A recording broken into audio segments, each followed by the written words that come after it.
अनंतानंद सिद्ध परमेष्टि भगवान की जय। श्री नेमिनाथ भगवान की जय। जिनवाणी सरस्वती माता की जय। गणाधिपति गणराचार्य श्री कुंतु सागर जी गुरुदेव की जय। स्वाध्याय तपस्वी वैज्ञानिक धर्माचार्य श्री कनक नंदी जी गुरुदेव की जय। आचार्य संघ की जय। आज की स्वाध्याय सभा को प्रारंभ करने के लिए मैं अपने श्री सुविके सागर जी गुरुदेव के चरणों में नमोस्तु करते हुए निवेदन करता हूँ। नमोस्तु गुरुदेव। आज की स्वाध्याय सभा को मंगलाचरण के द्वारा प्रारंभ करें। नमोस्तु मुनीश्री नमः।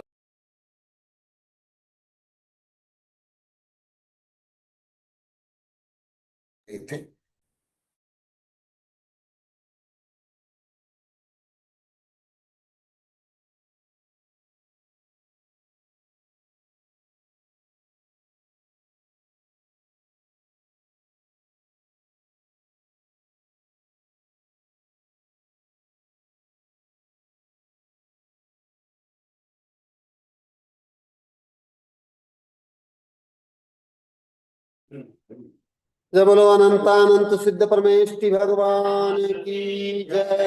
जय बोलो अनंतानंत गुण संपन्न देवादिदेव श्री शांतिनाथ भगवान की जय। जिनवाणी सरस्वती माता की जय।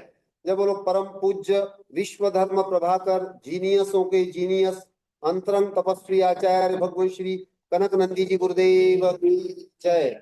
सत्य सनातन जैन धर्म की जय। समस्त संत वृंद की जय। प्रिय धर्मात्मन, आज बड़े हर्ष का विषय है। आज विश्व धर्म प्रभाकर आचार्य भगवंत श्री कनक नंदी जी गुरुदेव का दीक्षा दिवस है।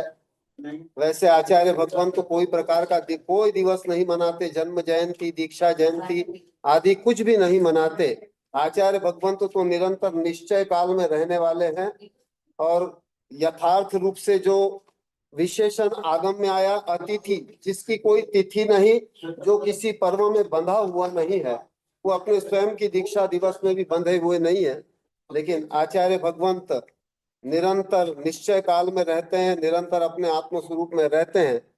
लेकिन ठीक है, नैमित्तिक रूप से कोई काल आता है, सबको आशीर्वाद देते हैं, अवसर देते हैं। तो आइए, आज एक अच्छा शुभ अवसर है, हम आचार्य भगवंत के गुणों का गुणानुवाद करें। और हमारे बीच में आज आचार्य भगवंत के अंतर्राष्ट्रीय प्रभावक सरस्वती पुत्र वैज्ञानिक स्पेस साइंटिस्ट डॉक्टर राजमल जी जैन भी यहाँ पर उपस्थित हैं। वे भी आपको मोटिवेशन देंगे और सूचनाएं देंगे, उससे भी आप लाभान्वित होंगे। इन सब के पूर्व, और यहाँ पर अभी पूजा भी होगी, उसके पूर्व में आचार्य भगवंत की ही एक कविता से आज के इस वेबिनार का शुभारंभ कर रहा हूँ, मंगलाचरण कर रहा हूँ। आइए, विज्ञान और गणित से आचार्य भगवंत को प्राप्त जो लाभ हैं, आचार्य भगवंत सबको संदेश दे रहे हैं दुनिया को, जब तक विज्ञान और गणित नहीं पढ़ेंगे तब तक धर्म का मर्म समझ में नहीं आने वाला है। और एआई भी इसको एक प्रचुर मान्यता दे रहा है और बहुत विनम्रता से एआई भी स्वीकार कर रहा है आचार्य भगवंत के व्यक्तित्व को, कृतित्व को और उपलब्धियों को। आइए हम भी जाने आचार्य भगवंत विज्ञान और गणित से कैसे जीवन में लाभान्वित हुए। क्योंकि मैंने भी आचार्य भगवंत को हजारों बार बोला, गुरुदेव हमारी जो प्रारंभिक कमजोरी रही है, हमको भाषा बोध उतना अच्छा नहीं रहा और हम तो गणित से बहुत डरते थे। लेकिन आपसे सीखने के बाद ज्ञात हुआ कि गणित को पढ़े बिना, और गणित का एक अनुयोग ही जैन धर्म में जिसको करुणानुयोग कहते हैं, करुणानुयोग के बिना धर्म का मर्म समझ में नहीं आता। तो आइए, विज्ञान व गणित से प्राप्त मुझे लाभ, आचार्य भगवंत की एक कविता है, स्वास्थ्य, ज्ञान, परिकल्पना, लेखन, चिंतन, समन्वय, समता, शांति आदि, ये सब विविध प्रकार की अनेकांतिक उपलब्धियां आचार्य भगवंत ने अपने जीवन में जो प्राप्त की, वो कैसे प्राप्त की, इस कविता के माध्यम से सुनिए। विज्ञान गणित से प्राप्त हो रहे अनेक लाभ, आओ सत्य जिज्ञासु तुम भी बनो महान। विज्ञान गणित से प्राप्त हो रहे अनेक लाभ, आओ सत्य जिज्ञासु तुम भी बनो महान। सीखना सिखाना व पढ़ना पढ़ाना, लिखना प्रवचन वार्तालाप हो, स्वास्थ्य रक्षा व परिकल्पना, अनुमान ज्ञान कार्य कारण संबंध हो, अनेकांत दृष्टि उदार सत्यग्राही सद्भाव आओ सत्य जिज्ञासु, तुम भी बनो महान। तुलना करना समीक्षा करना, अंतर संबंध व समन्वय भी करना हो, हित को जानना अहित त्यागना, अंधानुकरण कभी नहीं करना हो, जोड़ रूप होवे ज्ञान गुण ग्रहण का भाव आओ सत्य जिज्ञासु, तुम भी बनो महान। भौतिक विज्ञान रसायन ज्ञान जीव विज्ञान व मनोविज्ञान हो, अणुविज्ञान स्वास्थ्य विज्ञान पर्यावरण ज्ञान विश्व विज्ञान हो, धर्म दर्शन विज्ञान होवे समन्वय महान आओ सत्य जिज्ञासु, तुम भी बनो महान। अंक गणित वा बीज गणित, रेखा गणित से ले अलौकिक गणित हो, उक्त विषयों हेतु होते सहयोगी, मात्रा से ले गुणवत्ता तक हो, इन विषयों के परिज्ञान मेरे साहित्यों में प्राप्त आओ सत्य जिज्ञासु, तुम भी बनो महान। कुछ उदाहरणों को मैं लिख रहा हूँ, जो मेरे शताधिक ग्रंथों में साक्ष हो, ढोंग पाखंड आडंबर त्यागना, सात्विक शुद्ध पौष्टिक आहार करना हो, प्रदूषण रहित निवास, ईर्षा तृष्णा घृणा त्याग आओ सत्य जिज्ञासु, तुम भी बनो महान। इससे तन मन स्वस्थ है रहते, बुद्धि लब्धि भी अधिक होती है हो, तन मन की ऊर्जा नष्ट न होती है, उत्तर उत्तर दोनों की वृद्धि होती है, IQ EQ बढ़ती जाए, आध्यात्मिक लब्धि पाए आओ सत्य जिज्ञासु, तुम भी बनो महान।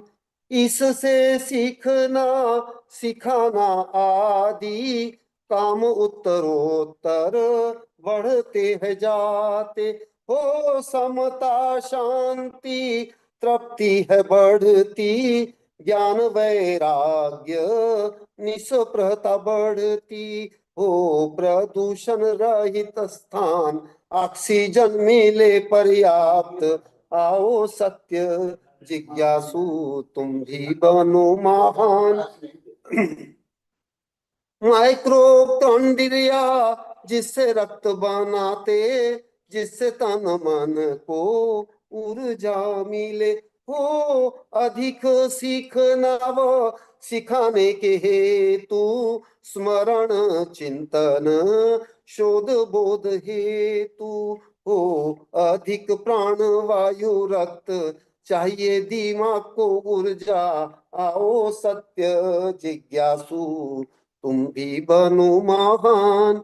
प्राचीन ग्रंथों में ये सब वर्णन है, अभिविज्ञान खोज कर रहा है हो, किंतु वैज्ञानिक पद्धति द्वारा समझना व प्रयोग सरल हो रहा है हो, केवल रूढ़ी रीति रिवाज से ना होवे सत्य ज्ञान आओ सत्य जिज्ञासु तुम भी बनो महान। सही ज्ञान के अभाव से अनुकरण प्रयोग करना न होता आसान। हो विद्यार्थी अवस्था से ही उपरोक्त अनेक विषय मुझे है ज्ञात। अध्ययन अनुभव प्रयोग से अनेक विषय ज्ञात। आओ सत्य जिज्ञासु तुम भी बनो महान। इस हेतु भी मैं आधुनिक विज्ञान का कर रहा हूँ शोध बोध व अध्ययन। हो विदेशी वैज्ञानिक टीवी चैनलों से तथा ही वैज्ञानिक साहित्य अध्ययन लेख ग्रंथ कविताओं में कर रहा हूँ वर्णन। आओ सत्य जिज्ञासु तुम भी बनो महान। और अब अंतिम पंक्ति है, जिससे लाभान्वित हो रहे हैं देश विदेशों के प्रवृद्ध जन। हो जो हुए लाभान्वित अभी तक वे सभी हो रहे सुखी संपन्न। वे भी कर रहे सहयोग कनक नंदी भी प्रसन्न। आओ सत्य जिज्ञासु तुम भी बनो महान। विज्ञान गणित से प्राप्त हो रहे अनेक लाभ। आओ सत्य जिज्ञासु तुम भी बनो महान। आओ सत्य जिज्ञासु तुम भी बनो महान। जय बोलो महान सत्यग्राही गुणग्राही आचार्य भगवंत श्री कनक नंदी जी गुरुदेव की जय। यह बहुत प्रेरणास्पद कविता है। इसके पश्चात पूजा, हाँ, इसके पश्चात श्रमणी आर्य का सुवत्सलमती माता जी भी अपनी कविता प्रस्तुत कर रही हैं। उसके पश्चात हम पूजा करेंगे और उसके पश्चात राजमल जी अपना प्रवचन देंगे। हाँ हाँ, आज राजमल जी ने पहले ही टाइम फिक्स कर दिया, 1 घंटा बोलेंगे, इसलिए सब लोग बिल्कुल विश्रांति से बैठेंगे। माता जी प्रारंभ करें। बोलिए त्रैलोक्याधिपति आचार्य श्री कनक नंदी गुरुदेव की स्वाध्याय तपस्वी वैज्ञानिक धर्माचार्य आचार्य श्री कनक नंदी गुरुदेव की जय। गुरुदेव के 40वें संयम दिवस पे मैं गुरुदेव के चरणों में अपने शब्द सुमन अर्पित कर रही हूँ। जन्म जयंती आई, दीक्षा जयंती आई है, होने लगा चौ और शोर, इठला करिया पवन चले, नाच उठा है मन का मोर। दीक्षा जयंती आई है, द्वार तेरे आई, आस में लाई, ले लो मुझको शरण। तुझको नमन, तुझको नमन, तुम शुद्ध बुद्ध और हो विरागी, तूने मोर माया सब त्यागी। तुम ज्ञान ध्यान में सदा रहते, तुम भव्यों के दुख शोक हरते। मुझको निहारो कष्ट उबारो, होवे मन में अमन।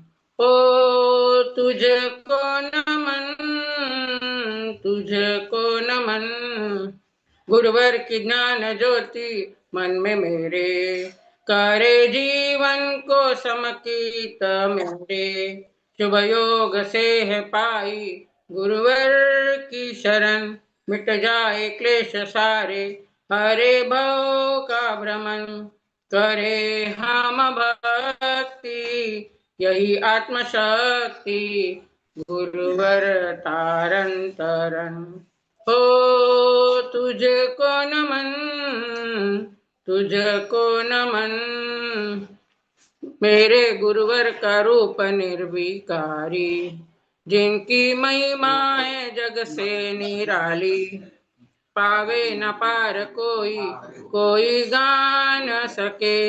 इनके चरणों को तज कर सौख्य पा न सके।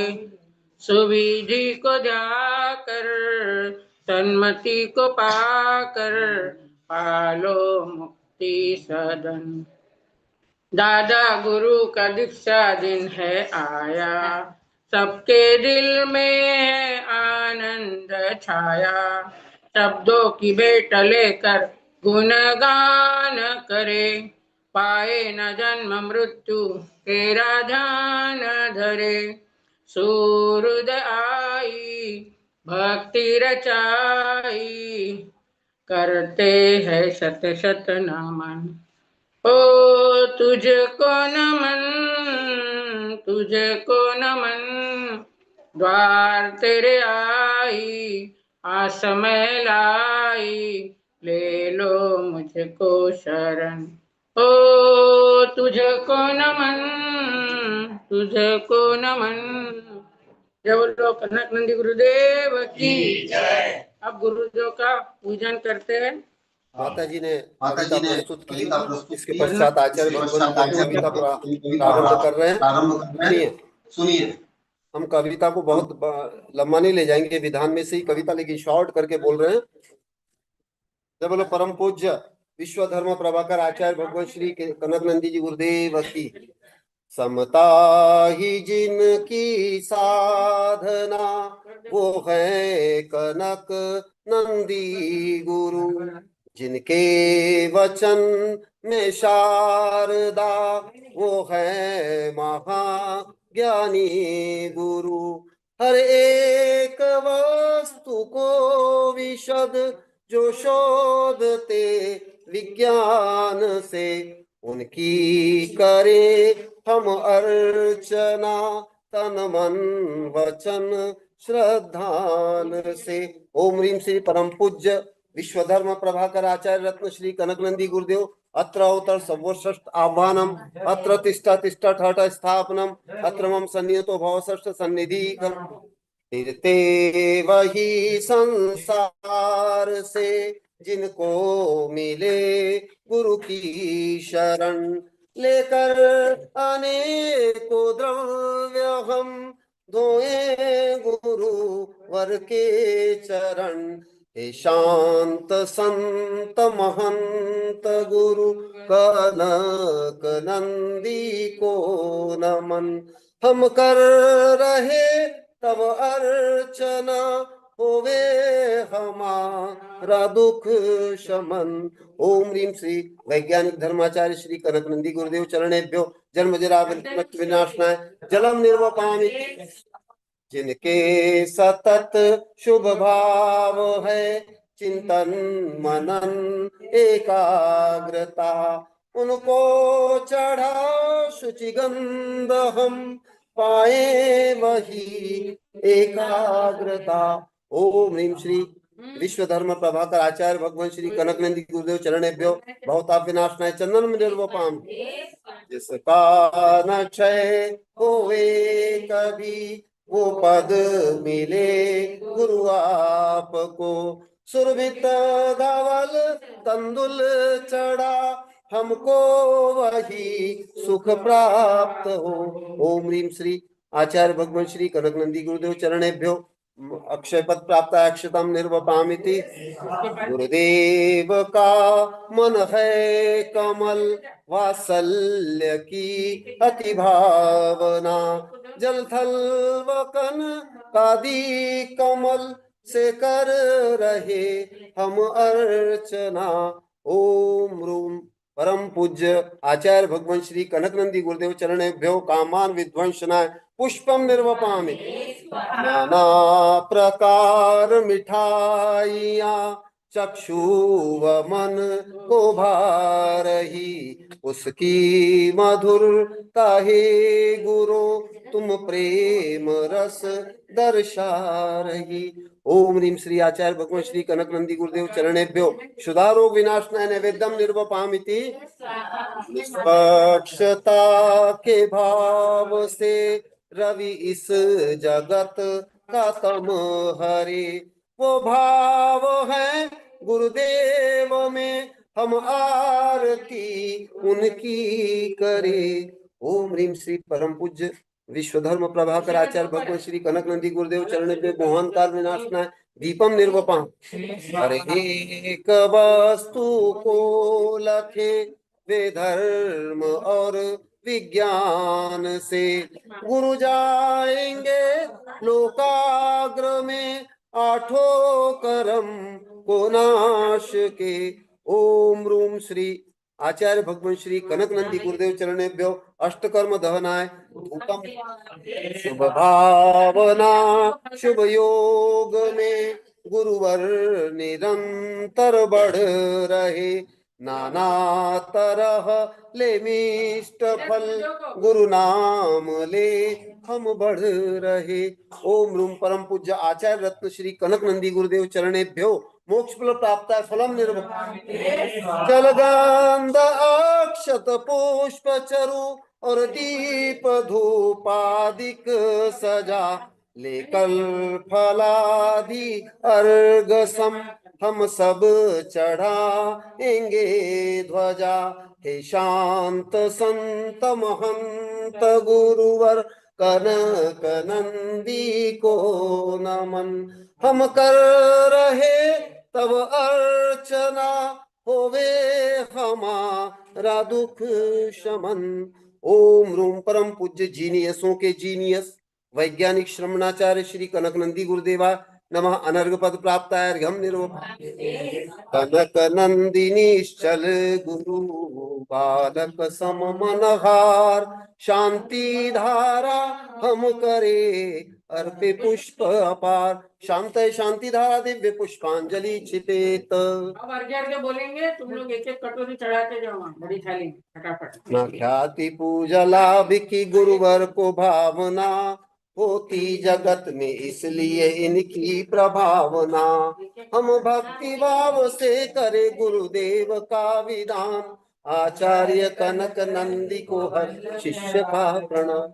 अब आचार्य भगवान के 36 गुण होते हैं। 36 अर्घों के लिए तैयार हो जाइए। मैं सिर्फ अर्घों के मंत्र बोल रहा हूं और आप चढ़ाते जाइए। ओम रूम श्री कनक नंदी सूर्यभ्यो नमः अर्घ्यम निर्वपामिति। ओम रूम सूरी गुणेभ्यो नमः अर्घ्यम निर्वपामिति। ओम रूम सूरी स्वरूप गुणेभ्यो नमः अर्घ्यम निर्वपामिति। ओम रूम सूरी सम्यक्त गुणेभ्यो नमः अर्घ्यम निर्वपामिति। ओम रूम सूरी ज्ञान गुणेभ्यो नमः अर्घ्यम निर्वपामिति। ओम रूम सूरी चारित्र गुणेभ्यो नमः अर्घ्यम निर्वपामिति। ओम रूम सूरी ज्ञानेभ्यो नमः अर्घ्यम निर्वपामिति। ओम रूम सूरी पात्रेभ्यो नमः अर्घ्यम निर्वपामिति। ओम रूम सूरी पंचाचार गुणेभ्यो नमः अर्घ्यम निर्वपामिति। ओम रूम सूरी द्रव्य गुणेभ्यो नमः अर्घ्यम निर्वपामिति। ओम रूम सूरी शरणाय नमः अर्घ्यम निर्वपामिति। ओम रूम सूरी त्रिकाल शरणाय नमः अर्घ्यम निर्वपामिति। ये ओम रूम सूरी त्रिलोक मंगल शरणाय नमः अर्घ्यम निर्वपामिति। ओम रूम सूरी मंत्र स्वरूपाय नमः अर्घ्यम निर्वपामिति। ओम रूम सूरी मंत्र गुणाय अर्घ्यम निर्वपामिति। ओम रूम सूरी धर्माय नमः अर्घ्यम निर्वपामिति। ओम रूम सूरी चिदानंदाय नमः अर्घ्यम निर्वपामिति। ओम रूम सूरी समतानंदाय नमः अर्घ्यम निर्वपामिति। ओम रूम सूरी ज्ञानानंदाय नमः अर्घ्यम निर्वपामिति। ओम रूम श्री साम्य भावाय नमः अर्घ्यम निर्वपामिति। ओम रूम सूरी सत्य रूपाय नमः अर्घ्यम निर्वपामिति। ओम रूम सूरी शुद्ध रूपाय नमः अर्घ्यम निर्वपामिति। ओम रूम सूरी सोम रूपाय नमः अर्घ्यम निर्वपामिति।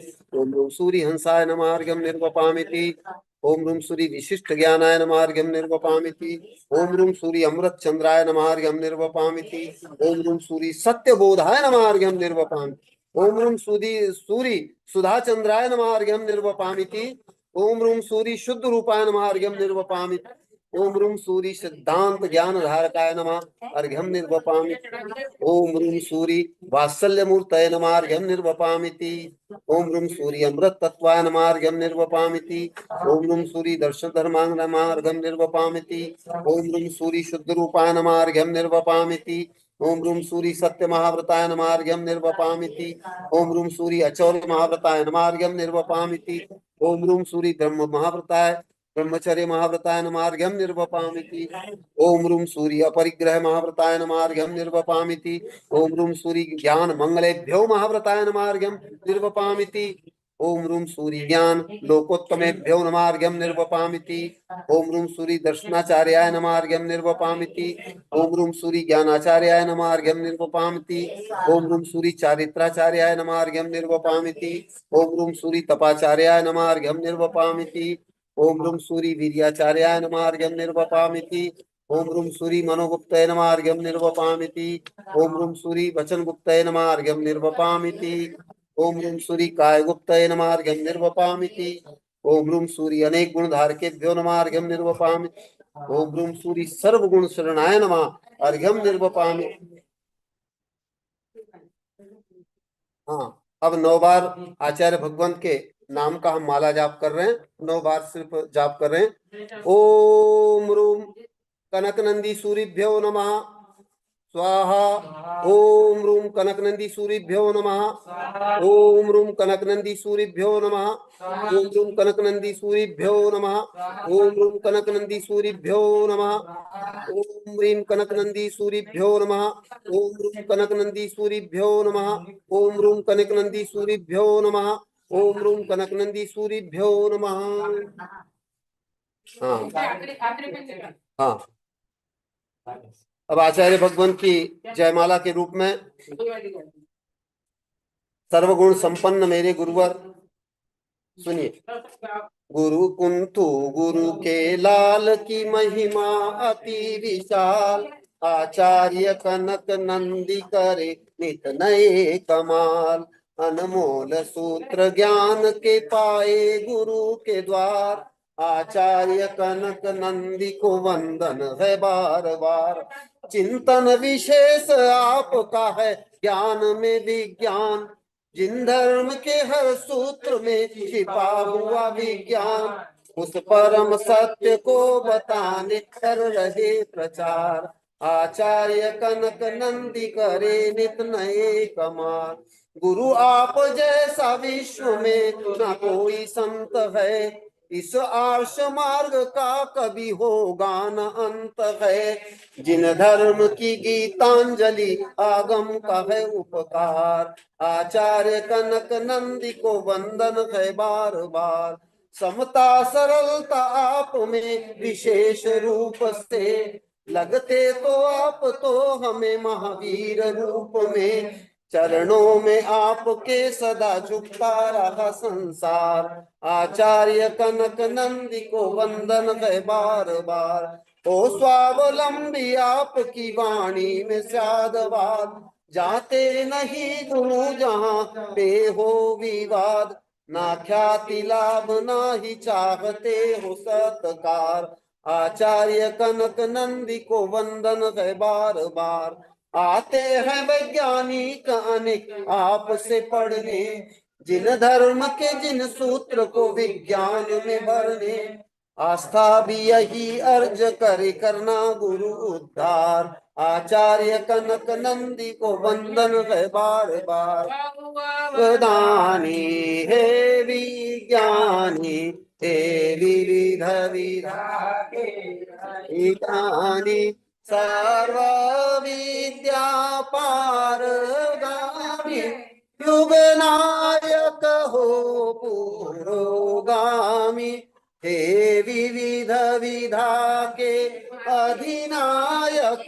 हे वैज्ञानिक हे यतिपति। स्वमत परमत के ज्ञाता हो तात्कालिक ज्ञानी विज्ञानी।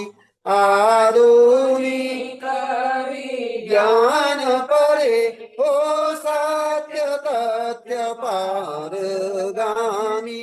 बहु अवदानी हे विज्ञानी हे विविध विधा। ओम रूम परम पूज्य जीनियसों के जीनियस विश्व धर्म प्रभाकर अंतरंग तपस्वी वर्तमान के समंत भद्र अकलंक सम आचार्य भगवंत श्री कनकनंदी गुरुदेवाय नमः अर्घ्यं निर्वपामिति। आचार्य भगवंत की हम आरती कर रहे हैं। उसके पश्चात हम बहुत संक्षिप्त कर रहे हैं कार्यक्रम को, क्योंकि हमें वैज्ञानिक राजमल जी को सुनना है। वो आपको बहुत सी अच्छी अच्छी शुभ सूचनाएं देने वाले हैं। हाँ, आरती प्रारंभ कर रहे हैं। सभी अपने अपने घरों से आरती करें। वैज्ञानिक आचार्य हमारे कनक नंदी गुरु न्यारे करे हम आरती हो, करे हम आरती।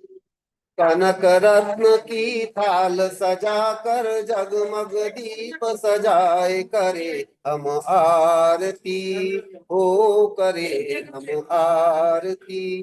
कुंथु गुरु के नंदन हीरा हो तुम तो नंदी खान के, दादा गुरु हो स्वामी इस वसुधा पे विज्ञान के। सत्य साम्य सुख अमृत पाने गुरु शरणा हम आए करे हम आरती ओ, करे हम आरती। श्रेष्ठ मेधावी गुरुवर स्वावलंबी सत्यग्राही आप हो, सच्चिदानंद एक हूँ मैं करते सदा इसका जाप हो।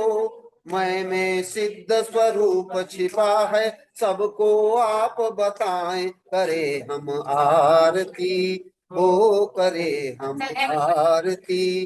कितनी उदारता है हे ज्ञान योगी गुरु आप में, राग द्वेष पाप माया आते न गुरुवर तेरे पास में। कवियों के गुरु महाकवि हो अनुभव रत्न लुटाए करे हम आरती हो, करे हम आरती। सर्व विद्या के दाता मुख में बसा ब्रह्मांड है, समता बिना ना कोई सार है धर्म क्रिया कांड में। पूर्वाचार्य सम ज्ञान भरा है आस्था से हम पाए करे हम आरती हो, करे हम आरती। वैज्ञानिक आचार्य हमारे कनक नंदी गुरु न्यारे करे हम आरती हो, करे हम आरती हो, करे हम आरती। शत मनोहर पुष्प दीपे पातात्मिकं प्रतिदिनं महतादरेण, त्रैलोक्यमङ्गल सुखालय कामदाह मारार्तिकं तव विभो अवतारयामि। जब बोलो विश्व धर्म प्रभाकर आचार्य भगवान श्री कनक नंदी जी रानी सरस्वती माता की जय। जब बोलो आज के आनंद की।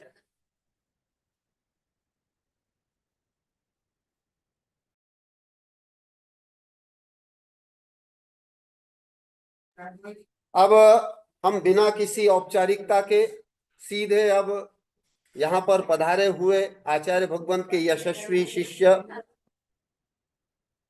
स्पेस साइंटिस्ट, इसरो के पूर्व साइंटिस्ट डॉक्टर राजमल जी जैन, जो देश विदेश में जाकर के जिन शासन की, जिन धर्म की महती प्रभावना कर रहे हैं, 120 देशों में, उत्तर से दक्षिण और पूरब से पश्चिम सब देशों में जाकर के धर्म की महती प्रभावना करने वाले ऐसे डॉक्टर राजमल जी जैन, जो आचार्य भगवंत से अनेक वर्षों से पढ़ भी रहे हैं, वो जो प्रभावना कर रहे हैं उस विषय में अपना मनोगत व्यक्त करें, सूचनाएं दें और हमारे प्रतिभागियों को भी अधिक से अधिक लाभान्वित कराएं। डॉक्टर राजमल जी। सर्वप्रथम तो मैं आचार्य श्री के आज 46वां दीक्षा समारोह है, उसके लिए आचार्य श्री के चरणों में उनको ही बधाई देता हूं और मुझे आशीर्वाद देता हूं कि और मुझे बारंबार आपका दीक्षा समारोह में प्रतिभागिता करने का अवसर प्राप्त हो।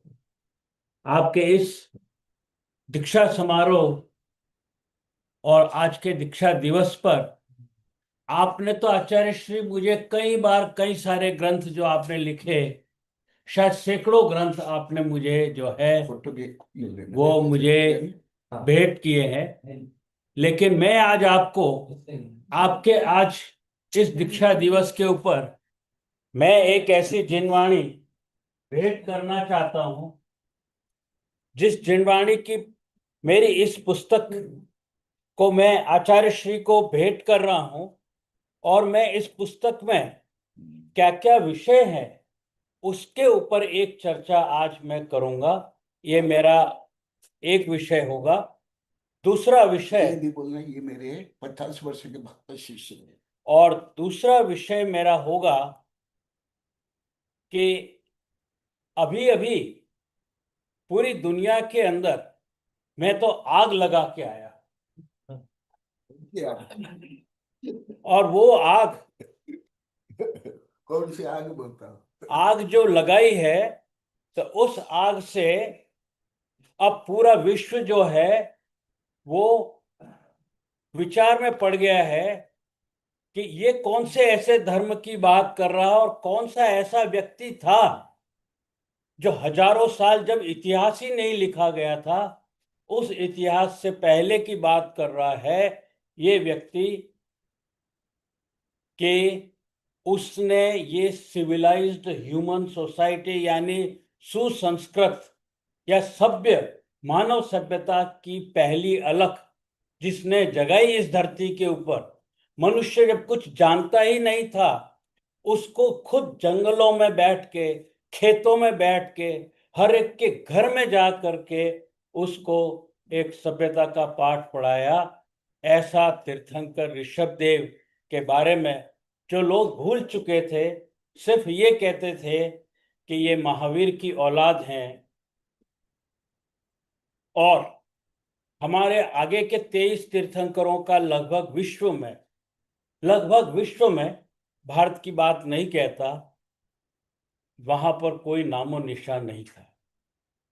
ऐसे में जा करके भगवान ऋषभदेव की बात करना और ये बताना कि सबसे पहली इस अवसर्पणी काल के अंदर जो शुरुआत की भोग भूमि से फिर से पुनश्च कर्म भूमि की ओर लेकर के जाने की, तो वो तीर्थंकर ऋषभदेव ने बात की। इस बात के लिए मैं आज विशेष करके कुछ बातें कहना चाहता हूं, क्योंकि बार बार हर जगह ये रेफरेंस भी आया कि ये व्यक्ति जो बात कर रहा है आखिर उसका मूल आधार क्या है, उसका क्या आधार है, उसका क्या एविडेंस है, क्या पुरातात्विक आधार है।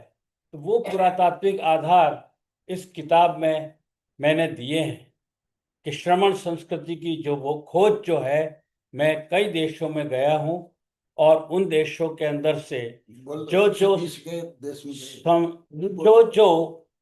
देशों में से मुझे श्रमण संस्कृति के आधारभूत जो अभी भी वहां पर विद्यमान है, सबूत, उनको भी इसमें संलग्न किया है। इसमें हालांकि इस पुस्तक में केवल वही चैप्टर अभी लिए हैं, क्योंकि अन्यथा तो ग्रंथ बड़ा हो जाता।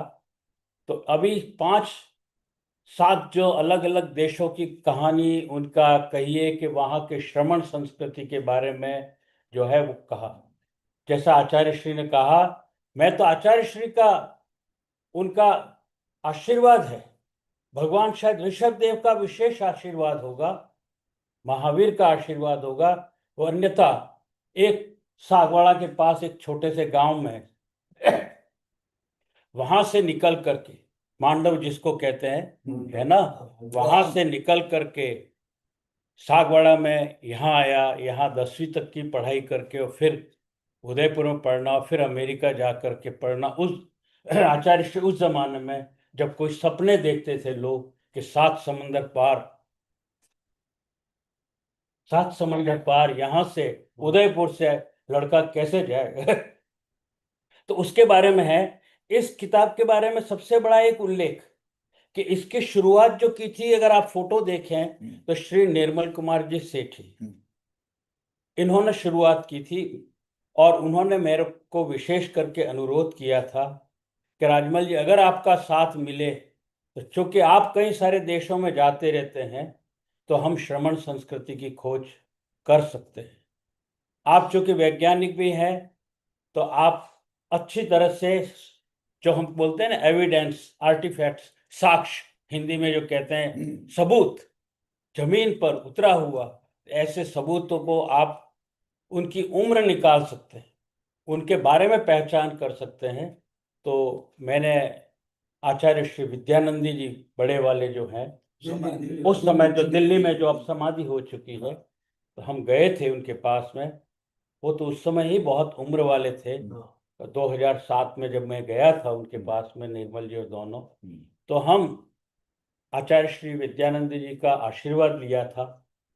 और उन्हीं दिनों में 2007 से 2014 तक के अंदर मैं आप सबके सामने एक बहुत बड़ी बात कहना चाहता हूं कि जब अमेरिका से एक बहुत बड़ा प्रोजेक्ट यहाँ आया हुआ था भारत के अंदर, कि भगवान ऋषभ देव की जो मोक्ष स्थली है, जिसको हम कहते हैं निर्वाण भूमि, वो अष्टापद, उसकी खोज का कार्यक्रम चल रहा था। तो उसमें मुझे प्रतिभागिता करने का मौका मिला, उसमें मुझे संलग्न किया गया। 2012 तक तो नहीं हुआ काफ़ी सारा काम, लेकिन बाद में टेक्नोलॉजी को मैंने बदला। और जिस तरह से कई बार टेक्नोलॉजी बहुत बड़ा काम कर देती है गुरुदेव, आप तो खुद उसके साक्षी हैं। जब कोरोना हुआ था तो मैंने टेक्नोलॉजी बदल दी आपकी, और आज तक आध्यात्म जो है 7 बार बोल दिया। एआई भी बोल रहा है, एआई भी बोल रही है। तो ये तो अभी इतना ही है, लेकिन थोड़े टाइम बाद देखो आर्टिफिशियल इंटेलिजेंस आपको कहाँ से कहाँ और लेके जाता है और क्या कर देते हैं। तो ये अभी मान लो 50-100 आपके जो है प्रतिदिन जो श्रोतागण, वो कब 500 और 5000 और 5 लाख में बदल जाए हम कह नहीं सकते। तो मैं आज आपके दीक्षा दिवस पर सर्वप्रथम तो गुरुदेव इस पुस्तक को, इस ग्रंथ को आपके चरणों में, आपको माँ जिनवाणी को भेंट करना चाहता हूँ। और ये बोलता हूँ जरा।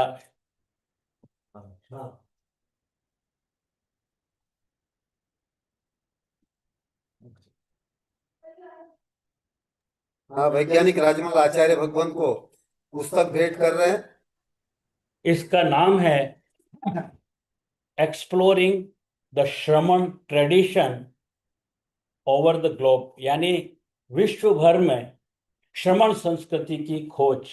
एक मिशन, पूरा एक मिशन, और मिशन अभी पूरा नहीं हुआ है। इसमें तो खाली मैंने आचार्य श्री, अगर सभी लोग मुझे देख सकते हैं और सुन सकते हैं, हाँ, अब बोल दूंगा कि सबसे पहले मैंने आचार्य श्री का भी आशीर्वाद लिया था। और आचार्य विद्यानंद जी जब बहुत बीमार थे, लगभग शायद समाधि के आसपास आ चुके थे, लेकिन उनका 2017 में उनका आशीर्वाद लेकर के मैं जो है वो पढ़ के अफ्रीका के अंदर एक इथियोपिया देश है, मेरा ख्याल मैं खड़े होके बोलूं तो ज्यादा सुनाई। ऐसा कर दे, हाँ सुनाई ठीक, अच्छा दे रहा है। दिखाई। जय सुविधा हो। तो सबसे पहला जो चैप्टर है वो अफ्रीका के इथियोपिया का है। और मैं कुछ बातें विशेष करके कहना चाहता। आचार्य श्री सबसे पहला तो एक आप तीनों के लिए, आपके लिए और अध्यात्मानंदी, हाँ, अध्यात्म और सब में मिलते हैं। हाँ, आपने कई फोटो मेरे छापे आपने अपने ग्रंथों में, बहुत, अभी भी बहुत। और ये फिगर नंबर 17 देखिए। अभी भी मैं आपको बोल रहा हूँ, जो विदेश गए वो फोटो आए नहीं है, भेज दो, छपाऊंगा। आप ये फिगर नंबर 17 देखिए और आप खुद पहचानिएगा, आप हैं तीनों, आप तीनों हैं। और ये फोटो हमने आपसे मंगाए क्योंकि हम आ नहीं सकते थे, उस समय कोरोना चल रहा, उस समय कोरोना का काल था इसमें, लेकिन यहाँ से ये फोटो आए और इस चैप्टर के अंदर है। मैं थोड़ा सा 5 मिनट पहले इस चैप्टर पहले नंबर 1 के बारे में बोलूंगा कि जब हम वहां इथियोपिया देश में गए तो मैं इथियोपिया देश में क्यों जाने के लिए लालायित था। हालांकि मैं तो जाने का मेरा उद्देश्य था वो ये कि वहां हमारी एक इंटरनेशनल साइंस की कॉन्फ्रेंस थी, मुझे उसमें जाना था। तो निर्मल जी ने कहा राजमल जी मुझे भी ले चलिए।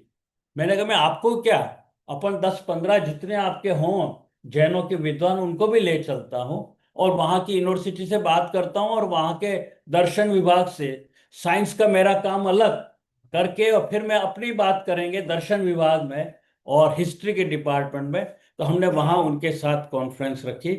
आप सब देखिए कि जब हमारी जितनी भी बातें मैं आपसे कर रहा हूं तो सबसे महत्वपूर्ण बात क्या होती है? महत्वपूर्ण बात होती है आपकी भावना क्या है। ये सबसे बड़ा इंपॉर्टेंट। आप ये मत समझो कि केवल द्रव्य, क्षेत्र, काल और के हिसाब से ही पर्याय परिवर्तन होता है या आपको कोई चीज मिलती है या आपको आनंद होता है या दुख होता है, लेकिन आपका भाव, और भाव जो है वो आपकी आत्मा से जुड़ा हुआ होता है। तो हमारी भावना इतनी शुद्ध थी और बड़े आचार्य श्री का आशीर्वाद लेके गए थे। तो आप देखो कि वहां मैं बहुत ज्यादा, चैप्टर बहुत बड़ा है लेकिन मैं 2-3 बातें आपसे कहना चाहता हूं और आप सब आश्चर्य करेंगे कि ऐसा भी था क्या सचमुच में, और वो भी कब? भगवान पारसनाथ का और महावीर का जन्म होने से पहले, यानी आज से लगभग अगर आप कहें तो 3200 वर्ष पहले की बात करो। भगवान महावीर का जन्म तो आज से 2500 साल मानो, ठीक है ना, और उससे 250 साल पहले पारसनाथ का मान लो, ठीक है। लेकिन उससे भी पहले वहां पर, तो वहां पूरी श्रमण संस्कृति का गढ़ था और उस गढ़ का, जैसे अपन बोलते हैं ना वागड़, मेवाड़, मारवाड़, तो वहां टिगरी करके एक पूरा का पूरा इथियोपिया के अंदर, कि उस समय तो वहां पे भी देशों के नाम ऐसे नहीं थे जो आज अपन रख रहे हैं कि इथियोपिया नाम का कुछ था नहीं। लेकिन टिगरी करके जो हिल्स हैं, पहाड़ियां हैं, और वो कहाँ पर हैं मैं आपको थोड़ा सा बताना चाहूंगा कि आप देखो कि जैसे ये लाल सागर का नाम आपने सुना होगा, रेड सी, है ना। ये रेड सी जो है उसके वहां से अंदर से एक चैनल, अपन बोलते हैं नहर निकालना, तो कैनाल जैसी चीज जा रही है, उस चैनल से उसके पास में से पूरा का पूरा टिगरी हिल्स शुरू होता था। टिगरी हिल इधर यानी इथियोपिया का ये भाग, और उधर आचार्य श्री मिस्र, जिसको आज की तारीख में बोलते हैं इजिप्ट वगैरह, मिस्र, सऊदी अरबिया, अपन गल्फ कंट्रीज जो खाड़ी के देश हैं, ये सब थे। उस समय ऐसा कुछ नहीं था, ये तो अभी अपन नाम ले रहे हैं सब ये, क्योंकि अभी ऐसे बने हुए हैं। ये सब देश इस साइड में और इस साइड, सभी जगह क्या था, जिसके अंदर खास करके आ गया इजराइल, आज जो लड़ाई लड़ने के मोड़ पर खड़े हैं। मैं इजराइल का नाम विशेष करके आप सभी के सामने इसलिए लेना चाहता हूं साथियों, क्योंकि इजराइल का जेरूशलम जो है वो एक वक्त दिगंबर साधुओं की राजधानी कहो तो अतिशयोक्ति नहीं होगी। इट वॉज ए कैपिटल, क्योंकि वहां एक नहीं, दो नहीं, हजार नहीं, लाखों की तादाद में आचार्य श्री नग्न मुनि जो है, और इतनी सारी गुफाएं बनी हुई हैं और वो विचरण करते थे। और ये डॉक्टर राजमल जैन नहीं कह रहा है, ये चीन का एक इतिहासकार कह रहा है, एक अमेरिका का दार्शनिक कह रहा है कि उसने खुद ने जाके देखा, और जब उसने देखा और उसको नहीं पता था तो उसने तो अपनी किताब में यही लिखा कि कुछ अभी भी शायद जो है, जो लोग जिन्होंने कोई प्राचीन, जो अभी सभ्य नहीं हुए हैं, नग्न अवस्था में ही रहते हैं और गुफाओं में रहते हैं जा करके, तो वो आदि मानव जैसे लोग मैंने हजारों की तादाद में वहां देखे। लेकिन चीन का जो ऑथर था, चीन का जो हिस्टोरियन था, मैंने इसमें रेफरेंस दिए हैं, और आचार्य श्री के कई सारे ग्रंथ जो हैं उनके भी रेफरेंस हैं इसके अंदर। लेकिन उसने क्लियर कट लिखा है कि भारत में अभी वो संस्कृति आई ही नहीं है। देखो कितनी बड़ी बात कही एकदम। कि भारत में अभी वो संस्कृति नहीं आई है जो चीन से निकल करके, कहां से, चीन से निकल के, यानी तिब्बत जिसको कहते हैं अपन, तिब्बत का हिस्सा वो चीन में है अभी, तो वहां से निकल करके ये पूरा जो है पश्चिम एशिया जिसको अपन कहते हैं, और ये अफ्रीका तक फैली हुई है। और ये जो नग्न, उसने लिखा है कि ये नग्न संत, उसका जो शब्द है उसको ट्रांसलेट करें तो न्यूड, जो नग्न परंपरा है, इनकी जो संस्कृति और इसकी परंपरा है वो अभी यहाँ सबसे ऊंचाई पर है, यहाँ पर ऊंचाई पर है। और वो संस्कृति होने का पहला प्रमाण जो है वो मुझे मिला, न केवल इन साहित्यों के हिसाब से, लेकिन वहाँ की गुफाओं के हिसाब से। कुछ चीज़ें तो ये जब किताब लिखी गई तब हमारे पास इतनी आई भी नहीं थी, लेकिन उसका प्रभाव आप देखिए कि जब साइंटिस्ट काम करता है तो क्या करता है, सभी तरह के सबूत इकट्ठे कर दो, ऐसा नहीं कि कोई हवा में बात कर दे। इसीलिए वो निर्मली जो है मुझे साथ लेकर के, तब मैंने कहा कि इसका मतलब यहाँ पर भी साक्ष्य हैं, तो वहाँ पर भी जो साक्ष्य हैं तो वो श्रवण संस्कृति के होने चाहिए। और जब उन्होंने कहा कि राजमल जी ये अगर है तो वहाँ सबूत कैसे ढूंढेंगे, मैंने कहा कि वो काम मेरा है।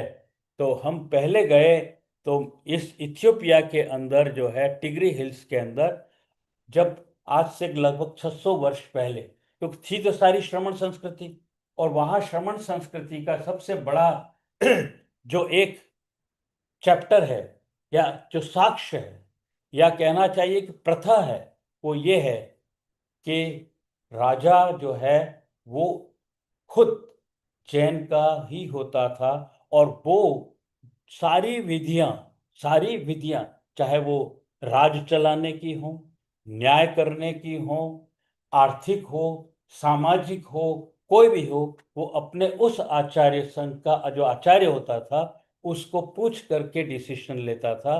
तो वो वहां मिलना चाहिए हम। आप देखो 600 वर्ष पहले जब पूरा का पूरा, जब क्रिश्चियन लोग जो है फिर आए और क्रिश्चियनों ने उसके ऊपर अटैक किया, हमला कर दिया, जिसके ऊपर टिगरी हिल्स पे, इथियोपिया पे, तो इस सब जगह कुछ जगह, क्योंकि ये लोग तो पुराने थे नहीं, क्रिश्चियन और इस्लाम ये दोनों तो जो है अभी 2000 वर्ष ही लगभग समझो, या 2200-2300 क्रिश्चियन को कहो, और इस्लाम तो अभी 1500 साल से ज्यादा का नहीं है। तो उन्होंने तहस नहस करने की जो चीजें शुरू की, वो उसके अंदर से जब तोड़ फोड़ की, लेकिन होता है ना कि जल्दबाजी में तोड़ फोड़ तो करके आगे से आगे बढ़ते चले जाते हैं, लेकिन रूइंस, अवशेष, अवशेष जो है वो छूट ही जाते हैं, है ना, अवशेष छूट जाते हैं। तो उस अवशेषों को ढूंढना, अवशेषों में से इतिहास निकालना, सबूत निकालना, ये काम हम लोगों का है। तो वहां पर जब ये सब कुछ हुआ था तो एक चीज जो उन्होंने, बहुत सारी चीजों के नाम हम बदले, लेकिन एक जगह आचार्य श्री भूल गए, उसका नाम था moon temple. Moon moon temple, moon रख दिया लोगों ने बाद में, और टेम्पल तो वो था चंद्र प्रभु का ही, लेकिन वो जो बने हुए थे आकार वगैरह चंद्र प्रभु के, अपने जो संकेत होता है ना चंद्र प्रभु का, जो चंद्रमा बना हुआ होता, बीच में बिंदी होती है, मंदिर होता है, पिलरों पे भी अपने चंद्र प्रभु के बने हुए होते हैं, ऐसी कई सारी जगह। तो कम से कम तो हमने एक ऐसी पूरी जगह जहाँ संस्कृति थी वो ढूंढ निकाली, और जहां पर जो है ये चंद्र प्रभु का मंदिर था, इस पुस्तक में वो सबूत दिए हैं। और वो लगभग इतनी बड़ी मूर्ति थी, लगभग कितनी, 70 फीट से ऊंची, उसको उन्होंने तोड़ा, तोड़ फोड़ करके, लेकिन कई सारी चीजें करना भूल गए। इसमें दिया है जैसे हमारे होता है अभिषेक का कुंड होता है, वो वहां पे, तो अभिषेक कुंड है, अभिषेक कुंड है, और कई सारी ऐसी चीजें हैं। ये तो वो जगह है जहां से और ये कौन गए होंगे, ये पहला प्रश्न है ना। ये मून टेम्पल है इसके अंदर, और मैं आपको जरा बताना चाहता हूं। आप देखें सब आचार्य श्री आप भी देखे हैं हाँ यहाँ पे अभिषेक कुंड हाँ है ना सही नीचे, और मैं उस अभिषेक कुंड के अंदर खुद उतरा हूँ। 7-8 फीट का बाहर से पानी आने की, अपन बोलते हैं ना सोर्स, अंदर पानी आता है जो कंटिन्यूस, वो छन करके वो अभिषेक कुंड यहाँ पर है। भगवान की मूर्ति ये लगभग पीछे, जिस तरह श्रवण बेलगोला में भगवान बाहुबली की मूर्ति इतनी ऊंची है, ऐसे वहां चंद्र प्रभु भगवान की मूर्ति लगभग 70 फीट की, क्योंकि उसके नीचे का अगर आप देखें, आप देखिए ये जिसके ऊपर दोनों पांव रखने का प्लेटफॉर्म बनाया हुआ है, ये सही है। इसके ऊपर वो खड़ी थी, और ये जो है वो पूरा उस मंदिर का हिस्सा है जहाँ पे कुछ दीवारें तो वो तोड़ पाए, कुछ नहीं तोड़ पाए। पूरा ऊपर का प्लेटफॉर्म है, वहां तक ऊपर जहाँ मूर्ति थी वहां तक। ये परनाला बोलते हैं जो अभिषेक करने के बाद, तो कितना सिस्टमेटिक इंजीनियरिंग से बनाया था।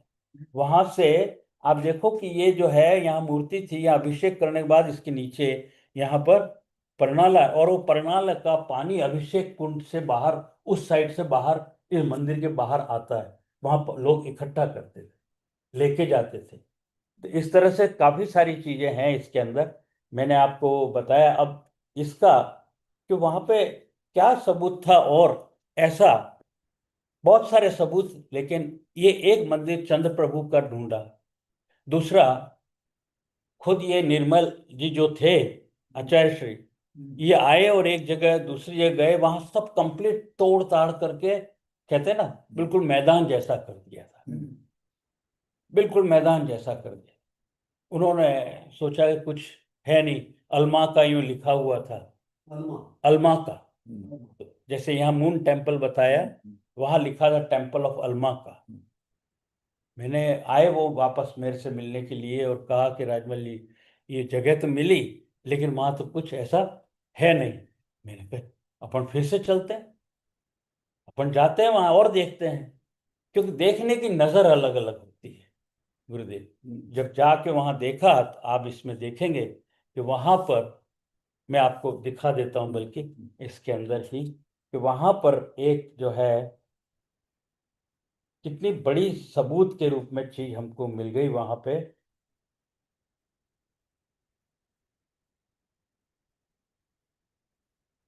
और देखिए आप देखो, अगर आप देख सके तो देख, कोई बात नहीं। आप देखिए, एक वेदी बोलते हैं ना अपन भगवान की, अपन क्या करते हैं, मूल नायक जहाँ होता है वहां एक दूसरी छोटी मूर्ति होती है, वेदी पे रोज छोटी मूर्ति को ला करके ना अभिषेक कर। मैं सही कह रहा हूँ महाराज? चल मूर्ति उसको बोलते हैं। हाँ, ऐसा ही करते हैं। मूल मूर्ति और मूल, चल मूर्ति। तो मूल मूर्ति तो बड़ी होती है, उसको तो हम रोज हटाने से रहे, वो तो वहीं पर अपन अभिषेक कर लेते हैं। और ये मूर्तियां ला करके, क्योंकि पंचामृत अभिषेक करना होता था, तो उसके लिए जितनी आवश्यकता उतनी इस मूर्ति के लिए की जाती थी। यहाँ पर आप देखिए वेदी लिखा हुआ है मैंने, कि वेदिका पे यहाँ, और बिल्कुल स्लॉट बना हुआ है महाराज जी, कट किया हुआ। वहां पे मूर्ति बराबर, उसमें वो मूर्ति को लाते होंगे तो फिट होती होगी। उसके बाद में जो यहाँ मैंने लिखा भी है इसलिए, और उसी के पीछे नीचे की ओर ऐसे पूरा परनाला जो बोलते हैं, वापस अभिषेक अपने आप ही नीचे जो है ये देखिए जा रहा है ना। ये सब तोड़ा हुआ है इधर इधर उन्होंने, ठीक है। इधर ये छोटी छोटी मूर्तियां जो हैं वो बनी हुई थी वगैरह। ये अलमा का जो था, फिर हम गए लाइब्रेरी में। वो तो निर्मल जी को तो इतना नहीं था, लेकिन मैंने कहा कि मैं ढूंढूंगा। तो वहां अलमा का अर्थ था या तो सूर्य, आदित्य या आदिनाथ। फिर मेरे साथ जो दूसरे थे भागचंद जी भास्कर, हमने आसपास के जितने क्षेत्र थे 50 किलोमीटर के रेडियस के अंदर, उस डिग्री में 90% क्षेत्रों के नाम आदि से शुरू होते, आदिग्रही। उनको संस्कृत कहाँ से पता? तो बाद में पता लगा कि वहां पर जो है वो सारी की सारी, ये जैसे आप देखो वहां लिपियों में जो लिखा हुआ है, तो वो लिपि जो थी वो सेबियन करके थी, जो यहाँ पे कौन सी मैंने बताया, जो गल्फ कंट्रीज, खाड़ी के देश जो है, वहां से लेके वहां तक। तो उस समय तो इसका नाम अलग नहीं थे। तो ये सेबियन जो कल्चर है, उस सेबियन कल्चर वास्तव में आप सबके नॉलेज के लिए, कि वो और कोई नहीं, जब इसका हमने गहन अध्ययन किया तो वो सेबियन नहीं बल्कि वो श्रमण शब्द जो था हाँ, उसको वहां बहुत से वहां भ्रांत जाते हुए कई बार भाषाएं बदलती हैं। हम्म, वो श्रमण जो है वो हम्म, सेबियन में बदला। हम्म, और सबसे बड़ा अब आपके सामने बड़ा शब्द वहां पर कि साधुओं की जो संस्था थी आचार्य श्री, आप बड़े प्रसन्न होंगे देखकर के अंदर वहां पर कितना बढ़िया सिस्टम उस राजा ने बनाया होगा कि जब सर्दी हो जाए या बहुत गर्मी हो जाए तो आचार्य अपने और दूसरे साधु ध्यान कैसे करेंगे। पूरा का पूरा एक, ये तो जमीन है, आप देखो ऐसे ऐसे, और उसके ऊपर पूरा एक लॉकिंग सिस्टम, रोलिंग पत्थर का, पत्थर पूरी चट्टान जो है बड़ी बढ़िया अच्छी घड़ी हुई, कार्विंग की हुई, वो चट्टान के चट्टान यो हाथ जरा सा लगा के धक्का मारने से पीछे जाती है। हाँ, हाँ, और नीचे अंदर गुफा है। कितना बड़ा पत्थर। वो बहुत बड़ी, आधे इस कमरे का आधा अच्छा, लगभग। तो हाँ, कैसे उसमें तो ये यंत्र नहीं थे, टेक्नोलॉजी नहीं, नहीं, कोई टेक्नोलॉजी तो ऐसा फिर नहीं। कैसे। उसको खाली बस ये लोहे की पटरी जैसा था। ये देखिए, मैं आपको दिखा रहा हूँ ना, मैं हम्म, खुद खड़ा हूँ, ये ऊपर पत्थर दिख रहा है, हम्म, आप देखिए। हम्म, चट्टान, बहुत बड़ी चट्टान है। और ये चट्टान जाने का एंट्रेंस जिसको कहते हैं ना, एंट्रेंस है नीचे जाने का। और उसके अंदर जा करके अंदर जब हम गए तो हमारी आंखें फटी की फटी रह गई कि पूरा जब साधुओं का अपन बोलते हैं ना मॉन्क रेजिडेंसी या संत भवन हिंदी में यहाँ पर बोलते हैं, या साधु भवन, वो पूरा अंदर जमीन में बना हुआ और उस अभी भी स्वस्थ साफ था। ये जो है बस इतना था कि कोई भी चीज लकड़ी की नहीं, नो वुड, कोई चीज जैसे अभी अपन लकड़ी के आप काम में लेते हैं, वो सब पत्थरों का काम है। ये ऊपर भी था, ये पत्थर था। आप देखो, ये आचार्य का बैठने का आसन, उन्होंने कहा कि जो प्रिंसिपल मॉन्क ऐसा, मतलब आचार्य है ना, ये उसका। इसके बाद ये ध्यान केंद्र का कमरा, अंदर बहुत बड़ा ऐसे कैसे अंदर बैठ करके, और बिल्कुल साफ, ऐसे कई सारे कक्ष बने हुए थे। और उन कक्ष के बाहर ये आप देखो कि थोड़ा सा एक बहुत बड़ा सबूत के रूप में आप सब देख पा रहे हैं, शायद पता नहीं, ये देख पा रहे हैं आप, ये देखिए, थोड़ा सा देख पा रहे हैं, देख पा रहे हैं। ये होता है आप साधुओं के, क्योंकि मैं आप लोगों के साथ में रहता हूँ इसलिए मुझे पता है कि साधुओं की दिनचर्या क्या थी। लेकिन उस जमाने में, आज से 3,500 साल पहले भी शायद वही की वही रही होगी। तो हमारा साधु, अब जो मुनि संघ होता है, ये हमारे यहाँ तो अभी 8, 10, 15, 20, 100 हो जाए तो अपन यूं मान लो वो बहुत बड़ा संघ। मैं तो यहाँ सैकड़ों हजारों की बात कर, एकदम थे पहले है ना, सैकड़ों हजारों की बात कर।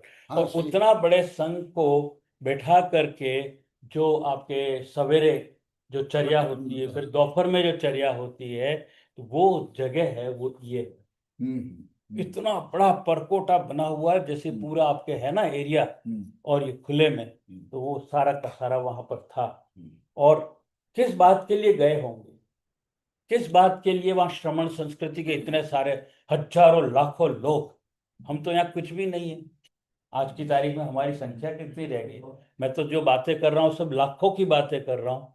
वो इसलिए कि वहां पर निर्मल जी नहीं पता लगा पाए, लेकिन फिर निर्मल जी ने कहा कि आखिर आए क्यों होंगे यहाँ पे, या क्यों होंगे। तो मैंने सारे आर्कियोलॉजी डिपार्टमेंट वालों के साथ उनसे बात की, फिलोसॉफी वालों से बात की, हिस्ट्री वालों से बात की। वहाँ की जो महारानी जो है, वो इन्होंने जो क्रिश्चियन लोगों ने नाम बदल डाला, और कुछ जबकि वो जैन के अपने साउथ इंडिया से गई हुई किसी जमाने में लोग जो लोग थे, उसकी लड़की थी और इतनी अति सुंदर थी, और बहुत सुंदर वो थी। तो उसने, वो सब लोग इसलिए जाते थे कि जमीन में से हीरे, क्या, जमीन में से हीरे और सोने चांदी निकलते थे। और किस तरह से, अपन बोलते हैं ना, जैसे नाखूनों से ये करते हैं ना, एक तो होता है खुदाई करना मशीनों से, ऐसा करने की जरूरत ही नहीं।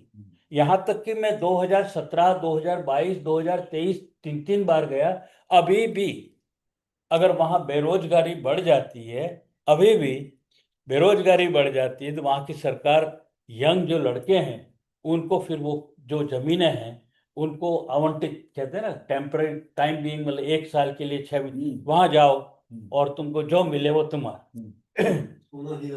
जो भी मिले, तो आज हाँ। अभी सोना चांदी तो नहीं, लेकिन अभी भी हीरे के तो टुकड़े मेरे लिए बढ़िया मिलते है। हैं। मुझे खुद को दिए, हम्म। मेरे खुद को दिए। और शायद एक आध कहीं इसमें हो सकता है नहीं हो इतना सारा, तो डिटेल मैं ये बहुत देखा सारे था, हजारों ये फोटो। विदेश चैनल में देखा था। हाँ, कि इसके अंदर से मुझे जो मिले थे और मुझे जो दिए थे, तो मैंने हाथ के अंदर जो है ले करके फोटो खींच करके और बताया था। तो वो कारण था। जब साधु थे तो मेरे को, जब मैं इसी बात का अभी 2024 में अमेरिका में जब लेक्चर दे रहा था, एंटिक्विटी ऑफ जैनिज्म, यानी जैन धर्म की प्राचीनता पर, एक अमेरिकन लड़के ने पूछा मेरे से, बच्चा था, और बच्चा चंचल भी होता है, बच्चे जनरली ज्यादा अच्छे सवाल पूछते हैं। जिज्ञासु होते हैं। हाँ, वो ऐसे बहुत ज्यादा धार्मिक वगैरह ऐसी बात नहीं, वो जिज्ञासु और साइंटिफिक क्वेश्चन पूछे। उन्होंने कहा कि आप बार बार सर कह रहे हैं कि वो दिगंबर साधु थे, तो दिगंबर साधु की कोई भी चीज, दिगंबर साधु की कोई भी चीज आपको वहां मिली या नहीं मिली? मैंने बहुत सारी जगह पे, कई म्यूजियम में, ये आप देखें तो कमंडल दिख रहा है आपको, कमंडल दिख रहा है, दिख रहा है राजमहल और प्रत्याय है क्या? है? मुकेश भी बात कर रहे हैं। इसकी, हाँ? ये तो मैं आपको दे के जा रहा हूँ, मैं नहीं ले जाके जाना। 2-3 साधु के। अभी तो मैं लेके नहीं आया, मैं तो एक ही लेके आया, मैं तो शायद। मुझे चाहिए, हाँ, ये श्रवण आरोग्य मंत्री है। हाँ हाँ, और जानते हाँ। तो ये जो है कहने का कि ये एक बहुत बड़ा, और जब मैंने वहां पर भी, और बाद में मैं वही थोड़ी देर बताऊंगा कि साउथ अमेरिका में क्या घटना हुई, तो ये मैंने ऐसे ही पूछा वहां का जो क्यूरेटर था म्यूजियम का, जहाँ ये कमंडल रखा हुआ है, कि मैं तुम्हें $5,000 देता हूँ। कितने? $5,000 देता हूँ, ये कमंडल मेरे को दोगे क्या? ये मुझे पता था कि वो, उसने कहा कि नहीं सर, बल्कि थोड़ा सा क्रोधित भी हो गया, क्योंकि वो उनके, आप सबके लोगों के, आप सबके आंखों में आंसू आ जाएंगे। हमारे यहाँ कमंडल की अगर साधु छोड़ दे तो लोग ऐसे ही लेके भाग जाए। वो क्या क्या कह रहा है? This is national property of Ethiopia, Ethiopia की राष्ट्रीय धरोहर है, ये उसके शब्द थे। और उसको, कमंडल को ऐसा कांच के अंदर लॉक की में, डबल जो बोलते हैं ना, उसके अंदर रखा हुआ था। तो इस तरह से आचार्य श्री कई सारे आपके भी इसमें रेफरेंस किताबों वगैरह के। और अब मैं दूसरा जो चैप्टर है वो एंटिक्विटी ऑफ जैनिज्म पे है, तो उसमें ये कि आखिर ऐसे क्या सबूत हैं कि मैं ये कहना चाहूं कि इस धरती के ऊपर, आचार्य श्री आप सुने जो आग लगाई कह रहा था मैं, बोलो। इस धरती पर ऐसे क्या सबूत हैं जिससे मैं कह सकूं कि श्रमण संस्कृति यही सबसे प्राचीन धर्म, इससे पहले कोई धर्म था ही नहीं। उसका जो है प्रवचन वहां पे मैं दे रहा था अमेरिका में, लेकिन मैंने अभी बॉम्बे में भी जो है बहुत बड़ी इंटरनेशनल कॉन्फ्रेंस थी, और बाद में अहमदाबाद में थी, और मैंने यहाँ से पूछा था युग निर्माता जो आपने पुस्तक लिखी, तो बीच में पूछा था, क्योंकि वो पुस्तक तो यहाँ पूना में पड़ी थी और मैं अहमदाबाद बैठा था। और अभी वो जो आर्टिकल भेजा है उसमें आपके लगभग 2-3, और उस पुस्तक का तो बहुत बार जो है संदर्भ में दिया हुआ है रेफरेंस में। तो उसके लिए देखिए कि एक बार मैं जा रहा था साउथ अमेरिका, और मुझे किताब मिली थी, एक छोटी सी किताब, एक बहुत छोटी सी किताब मिली थी, उसका नाम था टाइटल विदेशों में जैन धर्म करके, और वो गोकुल प्रसाद जी जैन ने लिखी थी आज से 150 साल पहले, लगभग 150 वर्ष, हम में से किसी का जन्म नहीं हुआ। उसके अंदर उन्होंने कई सारे देशों का, लगभग मेरे ख्याल 70-80 देशों का तो वर्णन था उसके अंदर। हालांकि एक एक पैराग्राफ, 2-2 पैराग्राफ लिखे थे, इससे ज्यादा कोई सबूत वगैरह की बात नहीं थी, लेकिन उन्होंने कुछ कुछ तथ्य लिखे थे। उस 1-2 तथ्य के आधार पर मुझे लगा कि मुझे इस देश में जाना चाहिए, यहाँ पर खोज करनी चाहिए। मैं आप सबको ये बताना चाहूंगा कि जो आचार्य श्री की पुस्तक है युग निर्माता ऋषभदेव, आप जरूर उसको पढ़ें। देखो तो आप पढ़ें वो पुस्तक, कम से कम, आप तो सब इनके श्रावक हैं, आप पढ़ें, पढ़ने से मजा आएगा। और दूसरी एक श्वेतांबर के भी थे, हेमचंद्राचार्य। तो अब हेम देखा अब देखा दो। ये वाली पुस्तक जो है, युग निर्माता ऋषभदेव, ये पुस्तक जरूर आप सब पढ़ें, बहुत आनंद आएगा। और इसी तरह से एक ग्रंथ है उनका, आचार्य श्री हेमचंद्राचार्य जी का, और वो भी भगवान ऋषभदेव के ऊपर ही है।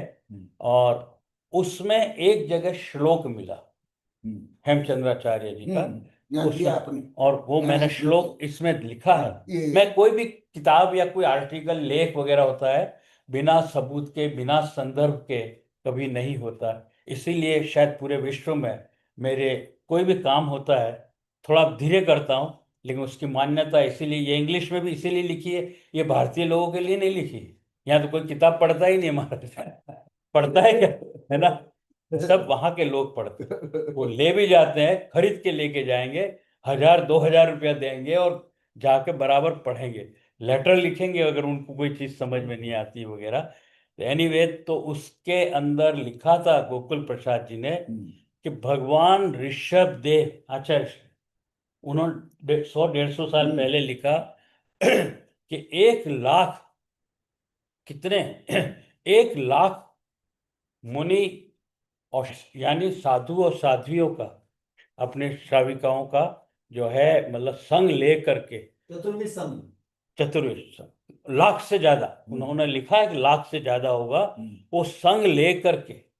तो वो पहली बार मुझे पता लगा, भारत में तो आए ही नहीं थे उस समय, वो तो उधर चले गए थे पहले ही पहला।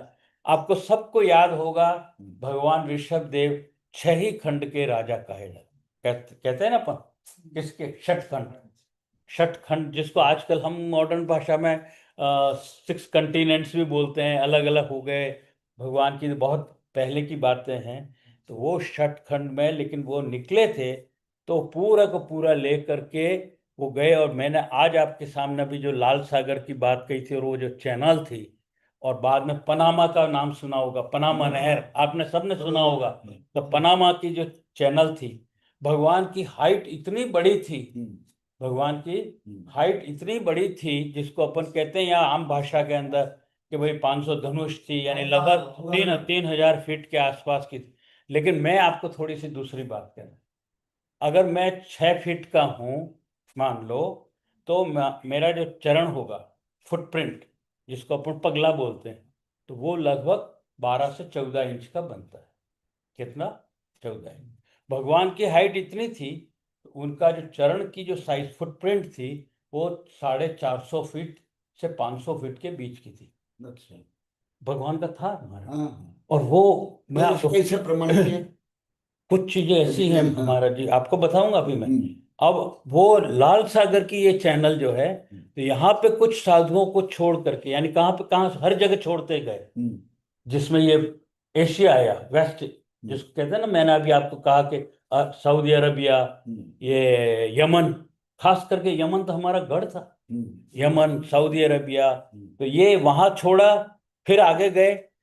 एक कहते हैं उनको कि अपन छलांग बोलते हैं ना, ये एक छलांग में तो वो पूरे लाल सागर की जो चैनल थी, उसको भगवान ने पार कर दिया। अगर उसको पार किया, अब आप सुनना कैसे, अगर उसको पार किया था, जो लिखा है कि एक छलांग में किया था, तो उसकी चौड़ाई तो हमको पता है, आज की तारीख में भी उसकी लगभग थोड़ी बहुत चौड़ाई बदली होगी। अगर एक उतनी चौड़ाई एक छलांग में की होगी, यानी यहाँ से ये वाला देखो आप, ये वाला हिस्सा, तो मैं पगले की चरण की जो साइज है वो निकाल सकता हूँ। इतनी मैथ, बहुत सिंपल मैथमेटिक्स है जी।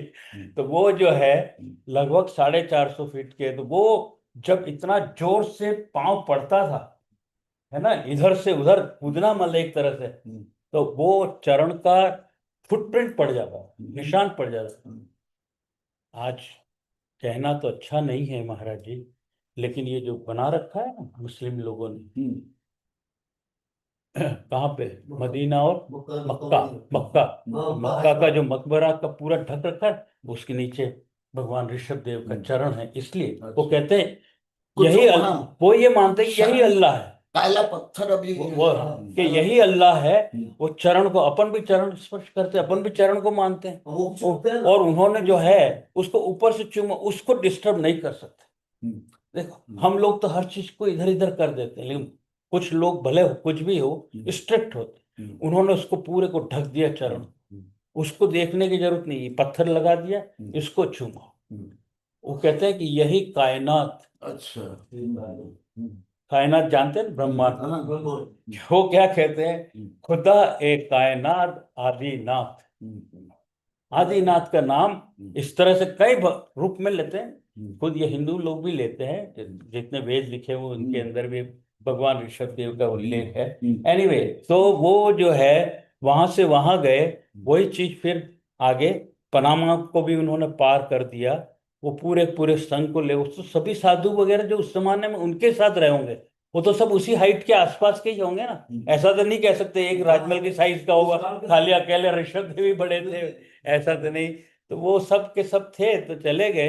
तो वहां से जो है आचार्य श्री जो है इस वहां पूरी की पूरी जो है श्रमण संस्कृति का डेवलपमेंट किया होगा।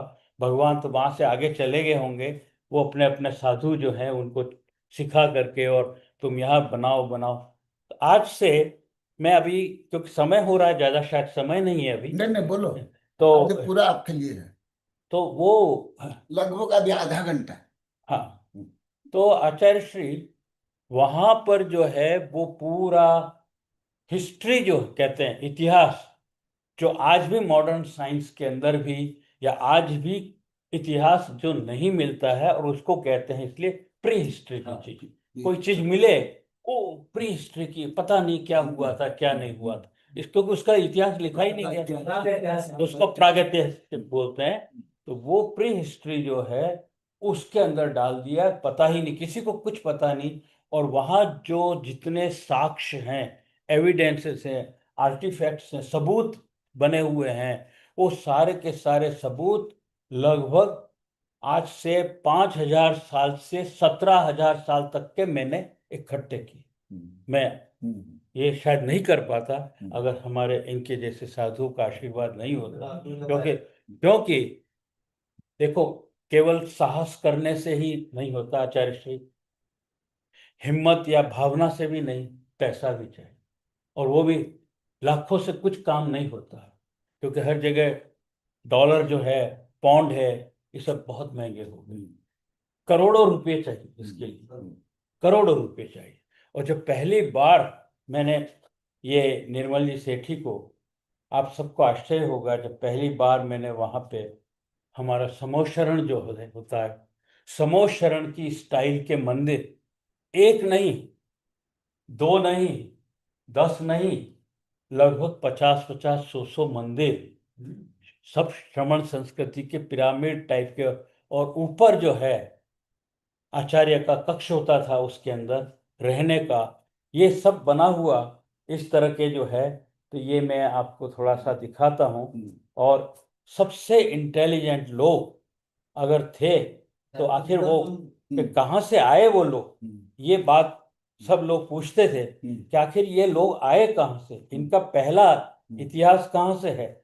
वो इतिहास जो है वो मैंने ढूंढ के निकाला, जो आपकी किताबें, दूसरों की किताबें, वो उनका है। इसके बाद वहां पे जो चीजें मिली, उसका रेडियो कार्बन डेटिंग जो है, उसके बाद ऑक्सीजन की डेटिंग करती है, ये सब साइंस के काम, उससे उम्र निकलती। देखिए एक चीज मैं सबको बताना चाहता हूँ, कोई भी चीज धरती से छुपी हुई नहीं होती है, कोई भी चीज धरती से छुपी हुई नहीं होती है। अगर आप धरती के अंदर से भी वापस महावीर को जो है आप ढूंढ निकाल सकते हैं, पारसनाथ को निकाल सकते हैं। हमने कितने ही जो हमारे तीर्थंकर हैं उनकी हिस्ट्री को निकाला है, और इसके अंदर मैंने इस किताब के अंदर सबूतों के रूप में दिया है। तो मैं आपको खाली ये बताना चाहता हूँ, क्योंकि ये बहुत बड़ा चैप्टर है एंटीक्विटी का, और इसके अंदर जो है हमने कई सारे ऐसे ऐसे सबूत दिए कि जिसके पता लगता है कि पूरी के पूरे धरती के ऊपर, न केवल साउथ अमेरिका बल्कि जहां जहां गया, साउथ अमेरिका में मैं गया आचार्य श्री, क्योंकि मैं तो कई सारे देशों में गया, अभी तो मुझे 120 भी याद नहीं है, आप एक तो हो मुझे सकता है बोले थे कुछ। 120 से भी ऊपर हो गया हो, ये कहना चाहता हूँ। आप तो खुद बोलते मैं खुद बोलता हूँ, लेकिन मेरी वाइफ कहती है कि पासपोर्ट में पासपोर्ट भरते जा रहे हैं, ये करोगे क्या तो कितने हो गए? कितने पासपोर्ट हो उस जमाने से आप मुझे तो 120 पहला, बोले थे। हाँ अभी कितना हुई बोलो? हो गया होगा 124 125 भी अच्छा, हो गया तो होगा। ग्वाटेमाला बताया था दक्षिण पेरू, ग्वाटेमाला और किसी- मैक्सिको मेक्सिको मैक्सिको इतने गए जगह गए, चले गए। लेकिन आपको मैंने शायद बताया कि नहीं, थाईलैंड, कंबोडिया, है ना, जो है ऐसे और पाकिस्तान जो हमारा अपना ही जमीन है, और सब अलग अलग है। तो आप देखो कि वहां पर भी मैं कितनी बड़ी, भगवान ने कितनी बड़ी सौगात दे के गए भगवान, कि आखिर उतनी दूर तक जाके, यानी इस छोर पे, है ना, पूरब, और वो तो एंड पैसिफिक ओशियन जिस कहता है, प्रशांत महासागर, उस छोर का एंड, और वहां पर ऐसी सभ्यता बनाना, और वहां पर भी अभिषेक के लिए ये बीच में देखो ये कुंड बना रखा है, अच्छा, और यहाँ बीच में मूर्ति ला करके, उस समय मूर्ति बनाना नहीं आता था, लेकिन वो पत्थर का जैसा भी रोज करो या मिट्टी का बना करके वो रख करके अभिषेक तो उस समय भी करते थे। हाँ, हमारे शास्त्र में है, अभी भी पढ़ा था। हाँ, तो कहने का अदाकार ये सबूत जो है, इस तरह की चीज बनाना उस समय, और वो अभिषेक करवाना, और वहां पर पूरा हजारों राजमल, हाँ उसको अताकार बोलते हैं, अताकार मूर्ति। अभी जो है ना तदाकार मूर्ति, हाँ तो ये भी है। लेकिन उससे भी ज्यादा, जब मैं यही लेक्चर जो है इसी तरह का, मैं फ्रांस के अंदर एक प्रोजेक्ट शुरू करने वाला था, आचार्य श्री आपके आशीर्वाद से, जैनिज्म इन यूरोप करके, जैनिज्म, वो अभी बंद करना पड़ा क्योंकि भारत के अंदर स्थितियां जो हो रही हैं, हिंदू मुस्लिम करके अच्छा। लड़ाइयाँ हो रही है, तो वहाँ के जो मुस्लिम सपोर्ट करना चाहते थे, अच्छा, वो बेचारों ने कहा कि नहीं अभी कुछ नहीं कर सकते। क्यों?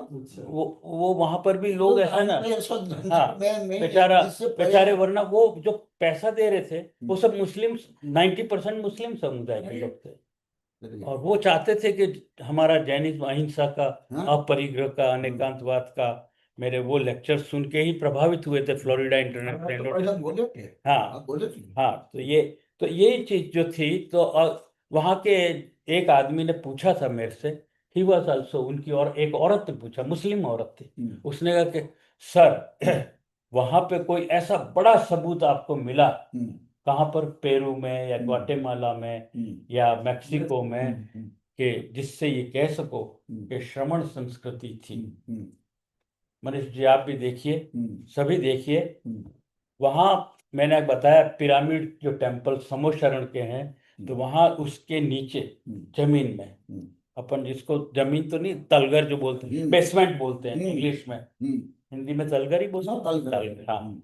तो आप देखो कि वहां पर अभी भी सैंडस्टोन पे, वहां प्लाक पूरी, ये जो होता है ना, ये पूरा इतना दीवार पे इतनी बड़ी जो है ये मूर्तियों का ये चीज बना के रखा है। ऊपर अलग, आप देखो नजदीक आके देख, ऊपर जो है, देखा, ये है हमारे साधुओं की जो अलग अलग योग, अलग अलग योग की जो है मुद्राएं हैं, जिसमें आपका केश लोच भी आ गया।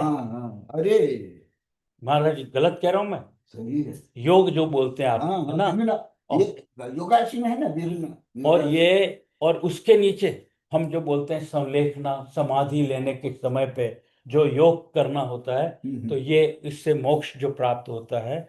वहां के लोग यूनिवर्सिटी की जब कॉन्फ्रेंस की, आचार्य श्री सुविज्ञ सागर, उन्होंने जब मुझे कहा कि हम तो नहीं जानते, लेकिन यहाँ लिखा हुआ है कि यहाँ से कितने ही लोगों को मोक्ष प्राप्त हुआ है, और प्रोसेस, अब इंग्लिश में पहले बोलता हूँ, मुझे भी थोड़ा, प्रोसेस ऑफ सेल्वेशन, निर्वाण की जो विधि है, वो यहीं पर ही भगवान सिखा के गए। लेकिन अब लेकिन बाद में तो सब, जब भूकंप आया और पूरा का पूरा वहां सब नष्ट हो गया, वहां किसी ने खत्म नहीं की वो भूकंप, क्योंकि पैसिफिक ओशियन इधर ऐसे पास में, यानी अपन जो कहे ना, अपन जो आए तो समझो कि अपन अभी टर्न लिए ना, 500 फीट की दूरी पर ही प्रशांत महासागर, पूरा समुद्र ही समुद्र, बस वो लास्ट, और इधर पास में ये बना हुआ था पेरू के अंदर, जिसको मैं ये संस्कृति जो है श्रमण संस्कृति कहता हूँ, वो पूरा का पूरा। तो नीचे वाला जो है वो ये पूरा संलेखना का था प्रोसेस। तो प्रोसेस पूरा उनको तो पता था। अभी मैंने क्या कहा था, यहाँ तो पता ही नहीं था, आए नहीं थे। अभी तो रिटर्न ऑस्ट्रेलिया से होकर के वाया फिर भारत में एंटर भगवान ऋषभदेव। इसका अर्थ मैं स्पष्ट रूप से सबको कहना चाहता हूँ, ये अयोध्या भगवान ऋषभदेव की अयोध्या नहीं हो सकती। इसका मतलब कोई न कोई और जगह से शुरू हुआ, क्योंकि सारी सभ्यता जो शुरू हुई, ये जिसको हम भोग भूमि से कर्म भूमि की, वो तो तिब्बत से हमारे यहाँ और भी है ना, शाश्वत का कर्म भूमि है ना, तिब्बत से शुरू हुई थी। और मैं जाके जब आया, वो सारे बुद्धिस्ट लोग, मतलब जो है आचार्य श्री, मुझे कहना चाहिए क्या प्रतिशत क्या है, वो जो उनके साधु संत वो मेरे बोले कि अरे तुमने तो हमारे बहुत बड़ा राज खोल दिया, हमको ही नहीं पता था। क्योंकि तो ये जो है, अब आप इसके अंदर देखिए कि इसमें फोटो दिए हैं कैसे, तो आचार्य जो है पूरे बहुत सैकड़ों आचार्य मतलब साधुओं को लेकर के यहाँ पे बैठते थे। यहाँ पर फिर वो कुछ धर्म सभा होती थी, यहाँ यज्ञ एक अलग से कब किया जाता था, तो जैसे अलग अलग रिवाज होते थे, और सारे रिवाज हमारे जो है जैनों की जो श्रमण संस्कृति उससे मिलते। अब एक दूसरा प्रश्न था वहां पर, जब मैं फ्रांस में आया लेक्चर देने के लिए, तो उसने पूछा कि आपने जो छोटी सी किताब का रेफरेंस दिया, कौन सा, गोकुल चंद जी, उसमें लिखा हुआ था कि यहाँ पे ये होगा ये होगा ये। मैंने कहा नहीं, उन्होंने सिर्फ इतना ही लिखा था कि वहाँ बहुत बड़ी श्रमण संस्कृति, ये मैंने ढूंढ के निकाला। लेकिन जो है आपने फिर किस आधार पे आगे बढ़े, एज ए साइंटिस्ट ये बताइए। आप एक वैज्ञानिक है, वैज्ञानिक के किस आधार पे आपको आगे बढ़ना, पहले मार्ग तो होना चाहिए ना, मंजिल तो पता होनी चाहिए किधर जाना है, वरना भटक जाएंगे। तो आचार्य श्री सबसे पहला मैंने जो किया, अगर आप सब देखें इस ग्रंथ में, अन्य जो ऋषभदेव के जो ग्रंथ हैं साथियों, हमारे भगवान ने हमको 72 पुरुषों को कलाएं दी थी, जिसमें से 6 कलाएं बड़ी मुख्य थी। मैं फिर से बोलना चाहूंगा, अलग किताब है, आसी मासी और कृषि, वाणिज्य, शिल्प, है ना, ये जो 6 हैं, और ज्ञान, वाणिज्य शिल्प और ज्ञान। तो ज्ञान के बारे में तो ये 6 जो कलाएं हैं, और 72 कलाओं पे मेरी किताब आ रही है कि वो टेक्नोलॉजी पे अभी साइंस ने क्या क्या काम कर रहे हैं, क्या क्या काम, किसनों को नोबेल पुरस्कार मिल गया, ये भी मैं उसमें देने वाला हूँ। लेकिन अभी जो है एक पुस्तक इसके बाद में अब निकालना मुझे बहुत जरूरी हुआ, क्योंकि जैसा मैंने बिगिनिंग में कहा कि मैंने दुनिया में आग लगा दी है कि आखिर इस दुनिया के अंदर किसने जो है सिविलाइज्ड ह्यूमन सोसाइटी को पैदा किया, तो उसके बारे में चर्चा करने के लिए। तो आप देखें कि इसके अंदर जो है, इस पुस्तक के अंदर हमने, जब उसका प्रश्न था तो मैंने ये कहा कि मैं भगवान की दी हुई शिक्षा, भगवान की दी हुई 6 शिक्षाओं से मैं आगे बढ़ा।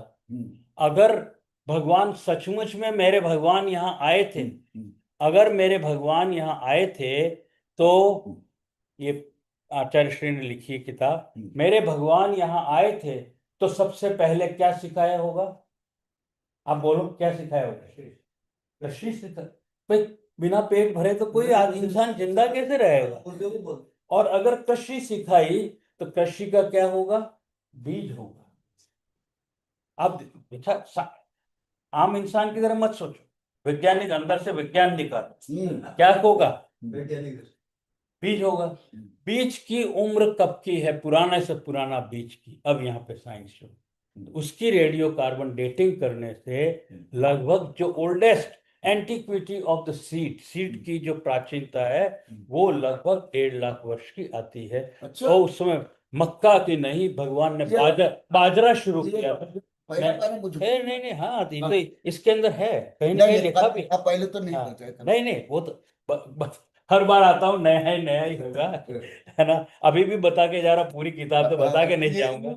इसके सीट वाला मुझे बता। तो इसके अंदर है सीड का भी, हम्म। इसके अंदर लिखा ही होगा मैंने हम्म।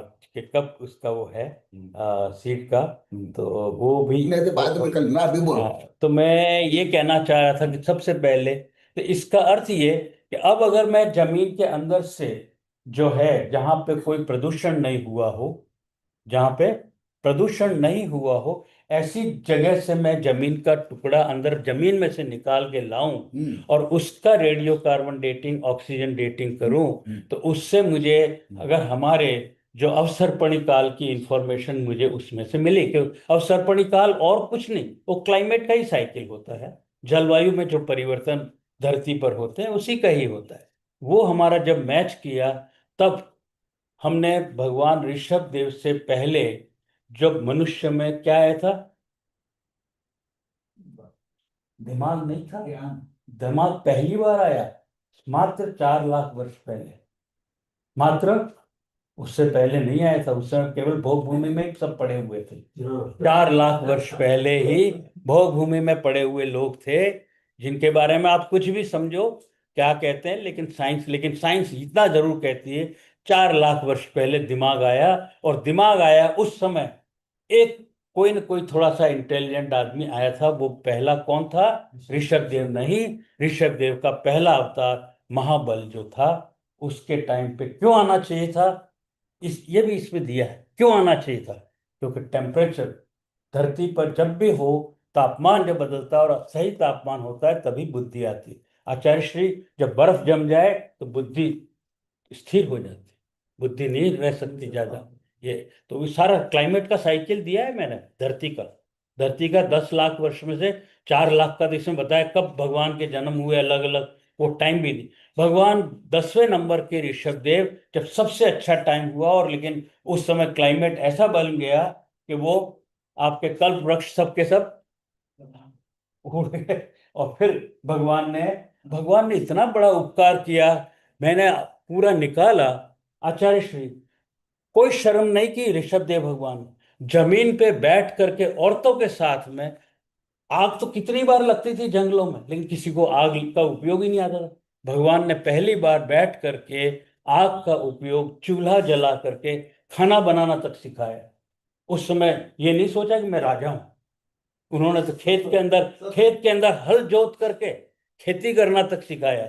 इसके सब बातों के सबूत पूरा का पूरा। तो जब ये सब सबूत वहां मिलने लगे, वो औरत जो है जिसने पूछा था, वो गदगद हो गई कि एक साइंटिफिक तरीके से ही सब सोचना पड़ेगा, ऐसे तो हवा में बात करने से नहीं होता है। इसीलिए साथियों, में ज्यादा बात नहीं कहेंगे, अपन सिर्फ तत्वार्थ सूत्र के पहले चैप्टर में, पहला चैप्टर निकालो, आपके पास तत्वार्थ सूत्र है तो, भगवान ने क्या कहा मेरे उमा स्वामी आचार्य जी ने, कि सम्यक दर्शन, सम्यक ज्ञान, सम्यक चारित्र ही मोक्ष मार्गम। तो पहला क्या रखा? दर्शन को सबसे टॉप, फिलोसॉफी यानी साइंस को सबसे, भगवान ने सबसे ऊपर वही रखा था। आचार्य श्री, सही कह रहा हूं मैं? आपको भी एंडोर्स करना पड़ेगा। आत्मविश्वास और इसके बाद, रियलिटीज, और वो जब दर्शन से ही जब शोध करते, रिसर्च करते हैं और जो ज्ञान मिलता है, तो उस समय ये इस तरह की लेबोरेटरीज नहीं थी। हमारा खुद का जो शरीर है वो ही भगवान प्रयोगशाला बनाते थे, और उसका ही उदाहरण दिया है कि जो वहां पर मैंने बताया अभी आपको, किस किस तरह की योग किए जाते हैं साधु अवस्था में, उसका उन्होंने उन्होंने क्यों बना के रखा, कि आने वाली पीढ़ियां के पीढ़ियां जब आएंगी तो उनको पता चले कि इस तरह की संस्था थी, इस तरह के योग हुआ करते थे, इस तरह से निर्वाण होता था। तो वो भगवान को सब उस समय फिर दिखाई देता था, जिसको अपन कहते हैं केवल ज्ञान जो होता था। मैंने इसके अंदर पुस्तक में आचार्य श्री, कंबोडिया के अंदर जो है, मैं आज नहीं कह पाऊंगा, लेकिन मैं कंबोडिया जब गया तो आप सबको आश्चर्य होगा, श्रमण संस्कृति की खोज करते करते। तो हम लोग जम्बू द्वीप की बात करते हैं। जम्बू द्वीप के अंदर हम क्या कहते हैं कि उत्तरी हिस्सा जो जम्बू द्वीप का है वो क्या है? एरावत क्षेत्र। और दक्षिण जो है वो क्षेत्र भरत क्षेत्र है। लेकिन बीच का जो क्षेत्र है वो विदेह क्षेत्र है। भगवान ने कहा दे मैं देख रहा हूं कि उत्तर का क्षेत्र और दक्षिण के क्षेत्र में बहुत हर समय पर्याय परिवर्तन क्लाइमेट के अंदर बार बार हो रहा है, लेकिन विदेश क्षेत्र जो है वहाँ प्रेशर टेम्परेचर और डेंसिटी स्थिर है और वहाँ कोई ज्यादा परिवर्तन नहीं हो रहा है। शायद क्योंकि वहां पे क्या है, बोलो यार, सुमेरु पर्वत सेंटर में, जो उसका जम्बू द्वीप का जो सेंटर पॉइंट है, वहीं पर ही सुमेरु पर्वत, जिसको अपन पंचमेरु की पूरी लाइन है, वहां पे पंचमेरु की पूरी लाइन है और बीच का सेंटर जो है। तो आचार्य श्री इस चैप्टर के अंदर एक जो है मैंने जो दिया बहुत बढ़िया। मैं जब वहां गया तो मुझे बहुत आश्चर्य हुआ। वहां जरूर अब श्रमण और जो जैन हैं यानी बौद्ध हैं उनके बीच में संघर्ष हो रहा है, लेकिन उस समय आज से 3000 वर्ष पहले, 3000 वर्ष पहले राजा जो था जैन राजा, उसने बनाना शुरू किया था पंचमेरु का मंदिर, और ये बनाया हुआ है पंचमेरु का बीच ये का कहाँ का? कंबोडिया, कंबोडिया, हाँ कंबोडिया का। और ये बनाया हुआ है। आप सबको पढ़ें महाराज जी, आप सबको दें, हालांकि इंग्लिश में है, मैं क्षमा चाहता हूँ, हाँ। लेकिन तो भैया और विदेशों के लिए है ये यहाँ तो। हाँ, चाहे पाँच तो रुपये ये जो है पूरा का पूरा, तो ये जो है उस जगह का नाम जो है आ, मेरा ख्याल, एक सेकंड मुझे वापस पढ़ना पड़ेगा। आ, और क्योंकि मैं तो एक बार नहीं दो दो बार जा करके उसके और वहाँ की यूनिवर्सिटी वगैरह के साथ में भी बातें की हमने, और जो है तो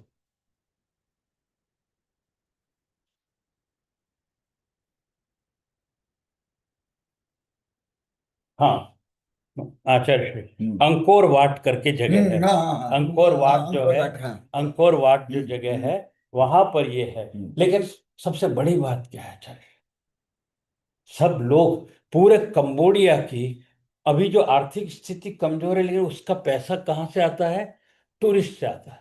और टूरिस्ट का 50% जो कमाई है कहाँ से? सिर्फ इस दर्शन के लिए नहीं, इस दर्शन के लिए।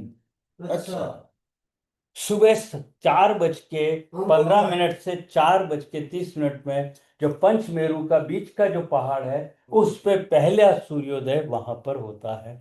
और इस सूर्योदय का जो लाल रंग का, ये दिखा है मैंने, इसको देखने के लिए आप कितने सोच रहे होंगे अनुमान से, कितने टूरिस्ट? 1000, 2000, लाखों की तादाद में आते हैं। उसका टिकट के पैसों से कंबोडिया चल रहा है। अच्छा, पर्यटकों से चलता है। जो बाकी तो सब खत्म, क्योंकि पैसा पहले बहुत था, क्योंकि सब जैन थे, और बाद में बौद्धों ने अपने अंदर लिया, अब पैसा कमाना नहीं आता। तो ये भी कई बार ऐसी ऐसी समस्या होती है। ये अंकोर वाट है। एक अंकोर थॉम भी है वहां पर। मैं आपके सामने नई नई बात बता रहा हूँ, आप सबको पता लगे। अंकोर वाट जाइए, जरूर जाइए, सब देखिए, ये वाला सूर्योदय का दृश्य देखिए वहां पर सुबह 4 बजे। और अंकोर धाम जो है वो वहां पर, वो और कोई नहीं, हमारा बावन जिनालय है। हमारा बावन जिनालय जो है वो अंकुर थॉम है। और उसका अभी जो चित्र है वो मैंने इसमें दे रखा है। वहां हमारी जितनी बौद्ध ये क्या हिंदू मंदिर मानते हैं, कुछ बौद्ध मंदिर मानते नहीं, हैं। वहां पे इसलिए कि जो बाद में जो राजा था वो हिंदू आया। हाँ, वो विष्णु विष्णुवर्धन, हाँ, जयवर्धन, जयवर्धन, हाँ, जयवर्धन, वो हिंदू था, वो विष्णु धर्म का मानने वाला था। उसने भी कुछ मंदिर बनवाए वगैरह, लेकिन वो उसका कहना था कि ये पंचमेरु जो है और सुमेरु पर्वत की कल्पना न केवल श्रमण संस्कृति के अंदर, श्रमण में दोनों आ जाते हैं, जैन भी आता है और ये बौद्ध भी आता है, कि इनके अंदर, बल्कि हिंदू में भी मेरु पर्वत है। तो मैं इसको पूरा कराऊंगा। वो कभी पूरा 3000 वर्ष में पूरा नहीं हो पाया, इसने पूरा कराया। लेकिन बाद में जब ये बौद्ध धर्म फैलने लगा तो उन्होंने अटैक करके वो सब अपने अंडर में ले लिए।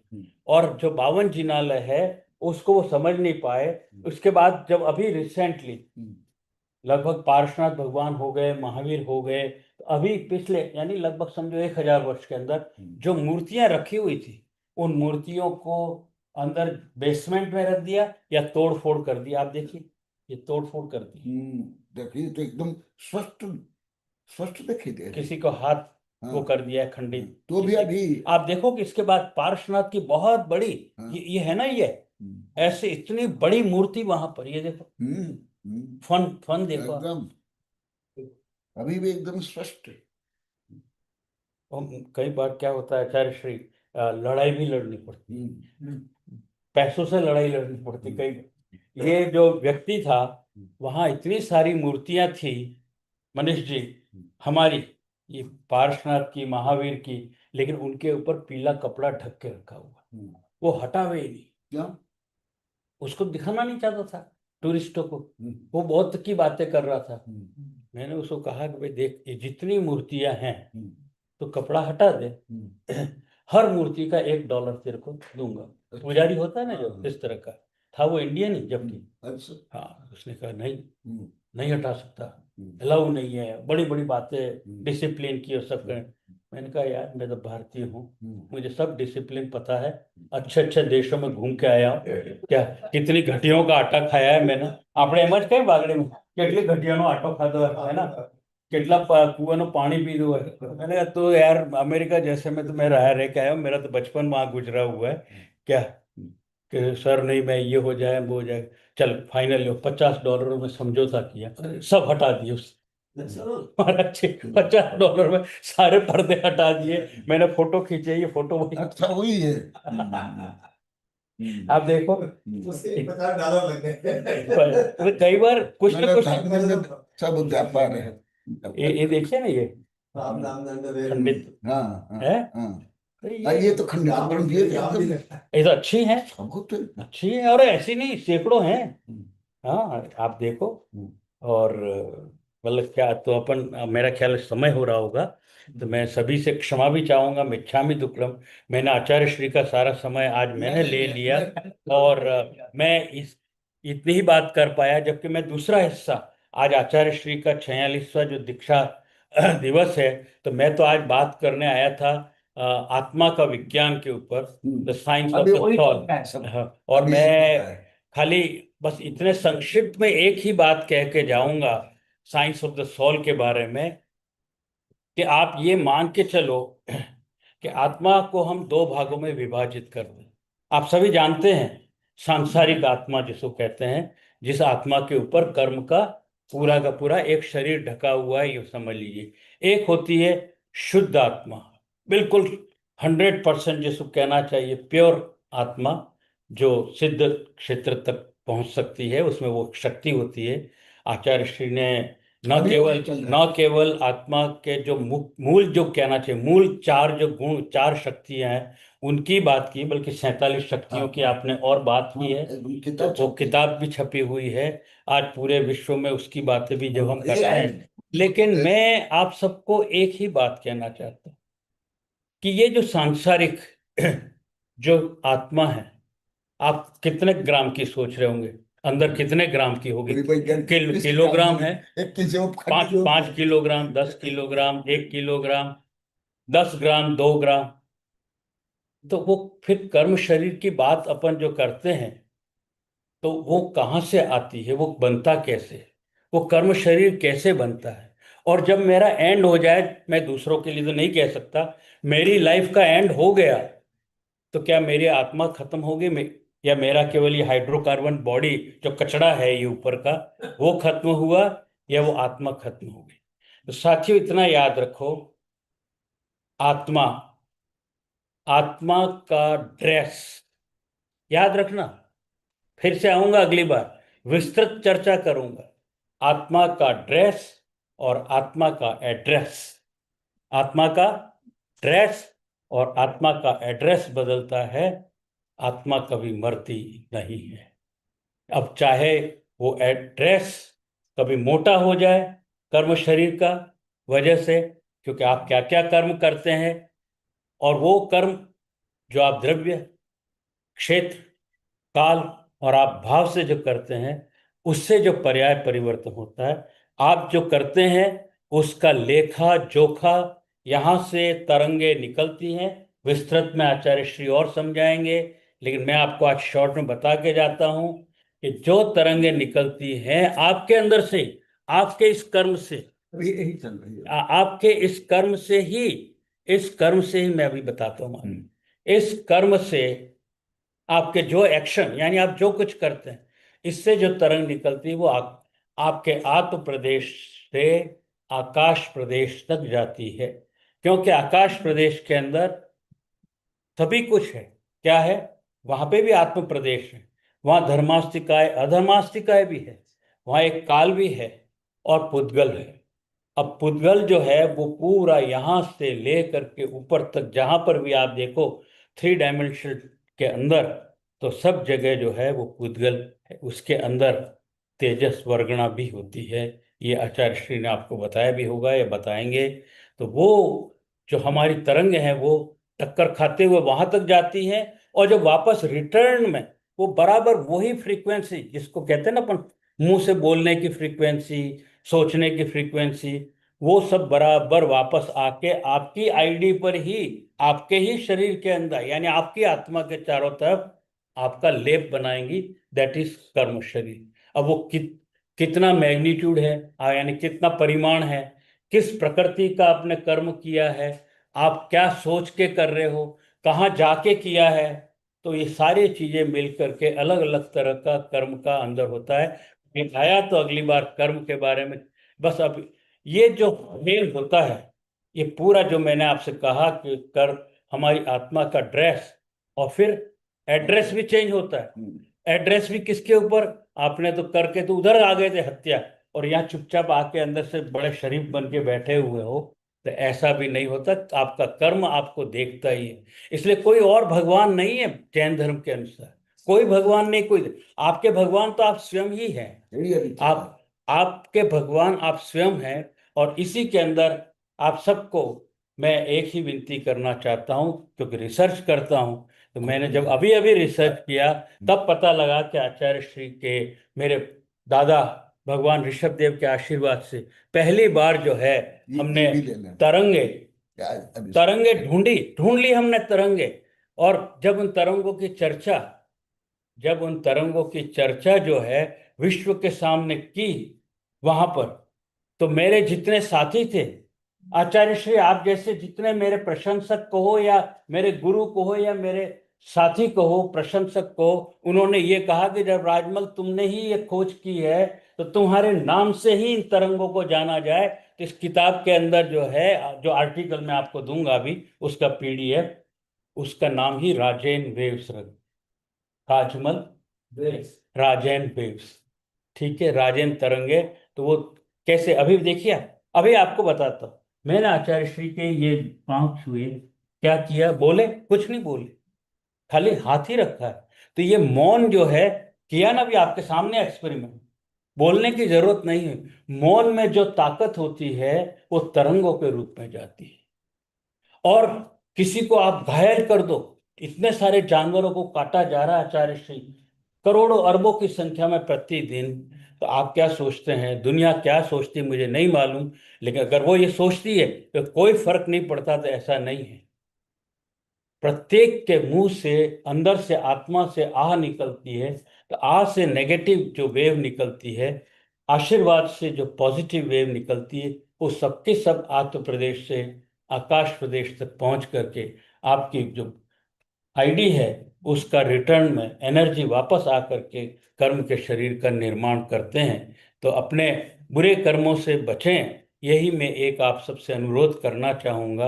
अगली बार आया, मैं आचार्य श्री को अभी जो है आर्टिकल पीडीएफ जो है वो, और मैंने पहली बार हिंदी में लिखने की कोशिश की है। तो अभी तो मेरे पास हालांकि वो आर्टिकल आया है प्रूफ पढ़ने के लिए, लेकिन मैं आपको दे के जाता हूँ।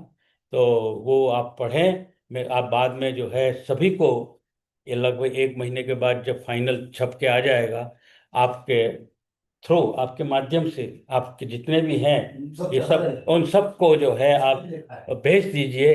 सबको ये वो आर्टिकल भेजिए। मैं अनुरोध करूंगा सबसे पुनश्च एक बार कि आज जो मुझे अवसर दिया आचार्य श्री ने, उसके लिए तो मैं जो है बहुत बहुत उनका आभारी हूँ। और सभी मुनि संघ का, साध्वी संघ का, जो उनके चरणों में वंदना भी करता हूँ। सभी आचार्यों और मुनियों के चरणों में नमोस्तुते गुरुदेव।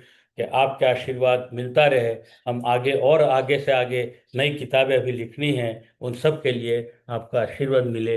आप सबसे भी अनुरोध है कि अपना जो है कर्म जो है वो अच्छा करें। वो किताब कहाँ गई अभी, जो समाधि वाली जो आपके, कि आप जो है, नहीं नहीं, समाधि तंत्र। समाधि तंत्र जो अभी, हाँ जो अभी आपका अभी ठीक मैं है, पढ़ रहा हूँ। अभी यही आपके लिए रखा, अभी रखी इधर रखी। यही आपके लिए, हाँ ये सब साहित्य दे रहा हूँ। आप देखिए कि वही जो बात अभी जो चल मैंने रहा है, कहा, आप बोल रहे हैं ना, हाँ, वही चल रहा है। इसका जो है प्रवचन इस तरह का इसमें चल ही रहा है, समाधि तंत्र। लेकिन ये जो समाधि तंत्र की बात को मैं एक सेंटेंस में कहना चाहूंगा। आचार्य श्री अभी दे रहे हैं, महावीर भगवान ने 2500 वर्ष पहले कहा, लेकिन मेरे प्रभु ने आदिनाथ दादा ने लाखों वर्ष पहले कहा। और उस बात को वहां पर, क्योंकि 17,000 साल पहले से 5,000, पता नहीं कब वो जो है पूरी की पूरी संस्कृति बनी, और लेकिन उसका एक टाइम निकाला उन लोगों ने जो है, मैंने आपको भी बताया कि एक पत्थर पे कुरेद करके और वहाँ पूरी की पूरी संस्कृति कि इस तरह की है वो बनाई। तो आप विश्वास करें कि जो कुछ उसमें लिखा हुआ था वो कितना सत्य है। और उसी के साथ बोलिए देवादिदेव आदिनाथ भगवान की जय। बोलिए जयकारा गुरुदेव का, जय जय गुरुदेव। बहुत सुंदर, बहुत भावोत्तेजक, बहुत प्रेरक हमारे वैज्ञानिक राजमल जी ने अभी जो कुछ भी बहुत प्रेरणास्पद व्याख्यान दिया है, बहुत अच्छा। देश विदेश का, विश्व में जो श्रमण संस्कृति की खोज उन्होंने की है और सैकड़ों देशों में जाकर के वो इतना जो महान पुरुषार्थ कर रहे हैं, उसके परिणाम स्वरूप हमको विदेशों में भी जो भी जैन संस्कृति के साक्ष्य हैं उनका ज्ञान हो रहा है। तो और उन्होंने आज लास्ट में ये भी बोला कि आत्मा का विज्ञान, अब देखो ये भौतिक विज्ञानी होते हुए हमारे राजमल जी, वो भी आत्मा का विज्ञान जानने के लिए वो भी प्रवृत्त हैं और आज सारी दुनिया के वैज्ञानिक जानना चाहते हैं। तो मैं आचार्य भगवंत की 2 पंक्तियों के माध्यम से उनके आज के पूरे व्याख्यान का मैं अनुमोदन करता हूं, उनके प्रशंसा के रूप में। और उनका जो भाव व्यक्त हुआ है, उन्होंने बोला कि तुम ही तुम्हारे भगवान हो, और राजवेव्स नाम से आज उनके इस कार्य को जाना जा रहा है। सुनिए, तू ही तेरा परम सत्य है, अन्य सब सहयोग है। तू ही तेरा आदि अंत और मध्य शाश्वत सत्य है। तू ही तेरा परम सत्य है, अन्य सब सहयोग है।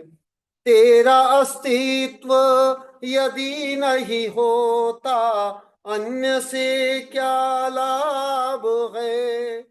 तुझे यदि तू न मिला तो अन्य लाभ क्या लाभ है। तू ही तेरा आदि अंत और मध्य शाश्वत सत्य है। तू ही तेरा परम सत्य है, अन्य सब सहयोग है। और हमारे कृषि वैज्ञानिक डॉक्टर श्यामलाल गोदावत ने जो कविता लिखी थी, उसकी 2 पंक्ति में प्रस्तुत करके भी इसी आध्यात्मिक भाव को प्रकट कर रहा हूं। तू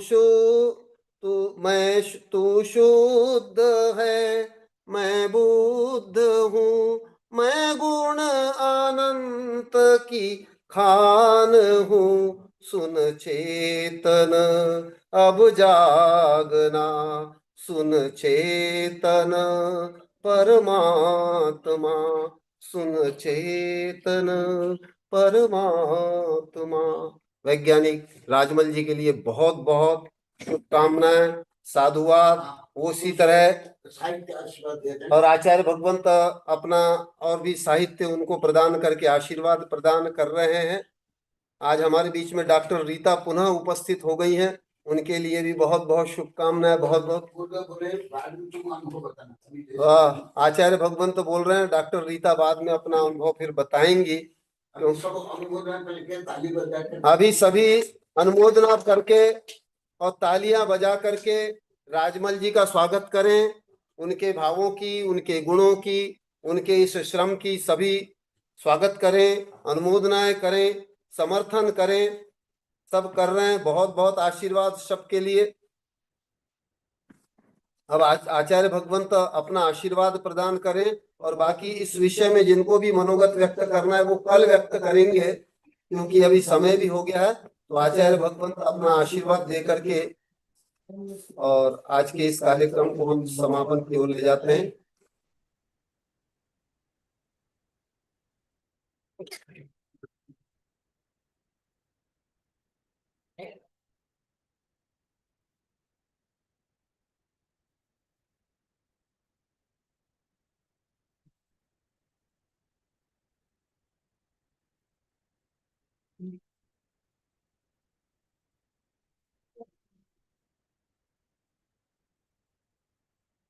मेरे शिष्य वैज्ञानिक राजमल के लिए आशीर्वाद, शुभकामनाएं। जो आत्मा को परमात्मा बनाने के लिए धर्म, दर्शन, विज्ञान, गणित, प्रत्न तत्व, इतिहास को लेकर के शोध बोध कर रहे हैं, विश्व स्तर पर प्रचार कर रहे हैं। मुझे तो पहले 120 देश में मैं एआई को बोल दिया था, मेरे शिष्य 120 देश में, परंतु आज तो ज्ञात हुआ 125 देश में जा रहे हैं। और 125 नहीं, पूरे पृथ्वी में जा करके जो भगवान का दिव्य संदेश है उसका प्रचार प्रसार करे, ऐसे आशीर्वाद, शुभकामनाएं। और इनके साथ साथ आप लोग को सबको आशीर्वाद दे रहा हूँ। बोधि समाधि परिणाम शुद्धि, स्वात्मोपलब्धि शिव सौख्य सिद्धि, चिंतामणि चिंतित वस्तुदाने त्वं वन्दमानस्तु ममास्तु देवी। ओम अरण्मुख कमल वासिनी पापात्म क्षयं करी श्रुत ज्ञान ज्वाला सहस प्रज्वलित सरस्वती विश्व सर्वविश्व सर्व पाप हन हन दह दह पथ पथम छाम छीम छुम छुम छम छी क्षीर वृधवले अमृत पलवे अमृतम श्राव श्रावम बम बम हूँ फट स्वाहा। ओम अमो सई पत्तानम, ओ नमो खिलो सई पत्तानम, ओ नमो जलो सई पत्तानम, ओ नमो सब्बो सही पत्तानम स्वाहा। हाँ, अंत में आप लोग तो सब बोलते हो, वेबिनार में बोलते हो, दूरदर्शन बोलते हो, यहाँ से बोलते हो। जो कोरोना के समय में इनके अनुरोध से जो वेबिनार प्रारंभ हुआ, आज वो विश्व स्तर पर उसकी प्रभावना हो रही है। और इनके अनुरोध से ही मैंने सबको ये मंत्र से मंत्रित करके आशीर्वाद दिया। ये स्वयं स्वस्थ हुए। मेरे देश विदेश के वैज्ञानिक प्रोफेसर से लेकर के सामान्य लोग भी स्वस्थ हो रहे हैं। इसलिए सब पुण्य भी इनको मिलेगा, सबको मिलेगा, क्योंकि धर्म नवकोटि से हो रहा है। तो आप लोग को भी कृतज्ञता ज्ञापन करो। ऐसे करते हो आप लोग को, हमारा माँ बाप इसलिए सब करते हैं। वेबिनार सब कई बार बोले, यदि राजमल ये वेबिनार प्रारंभ नहीं करते तो हमारा क्या होता। तो सही बोल रहे हो, इसलिए इनको आशीर्वाद, धन्यवाद। और आप लोग के लिए भी आशीर्वाद। बहुत दिन के बाद रीता, डॉक्टर रीता दिखाई दे रही है, तुम क्या क्या करके आया वो सब बताना। आज इस राजमल मेरे सब वैज्ञानिक प्रोफेसर शिष्य बोलते हैं, हाँ, देश विदेश में 125 देश में है, तो आप भी क्या करके आई वो भी कल बताना। अभी तो समय हो गया। सबको आशीर्वाद, शुभकामनाएं। नमस्ते गुरुदेव, नमस्ते भगवान, गुरुदेव का जय जय गुरुदेव। पूज्यामी वंदामी नमः दुख को हमको बोइला उसको गमन समाई मानाम जी कोण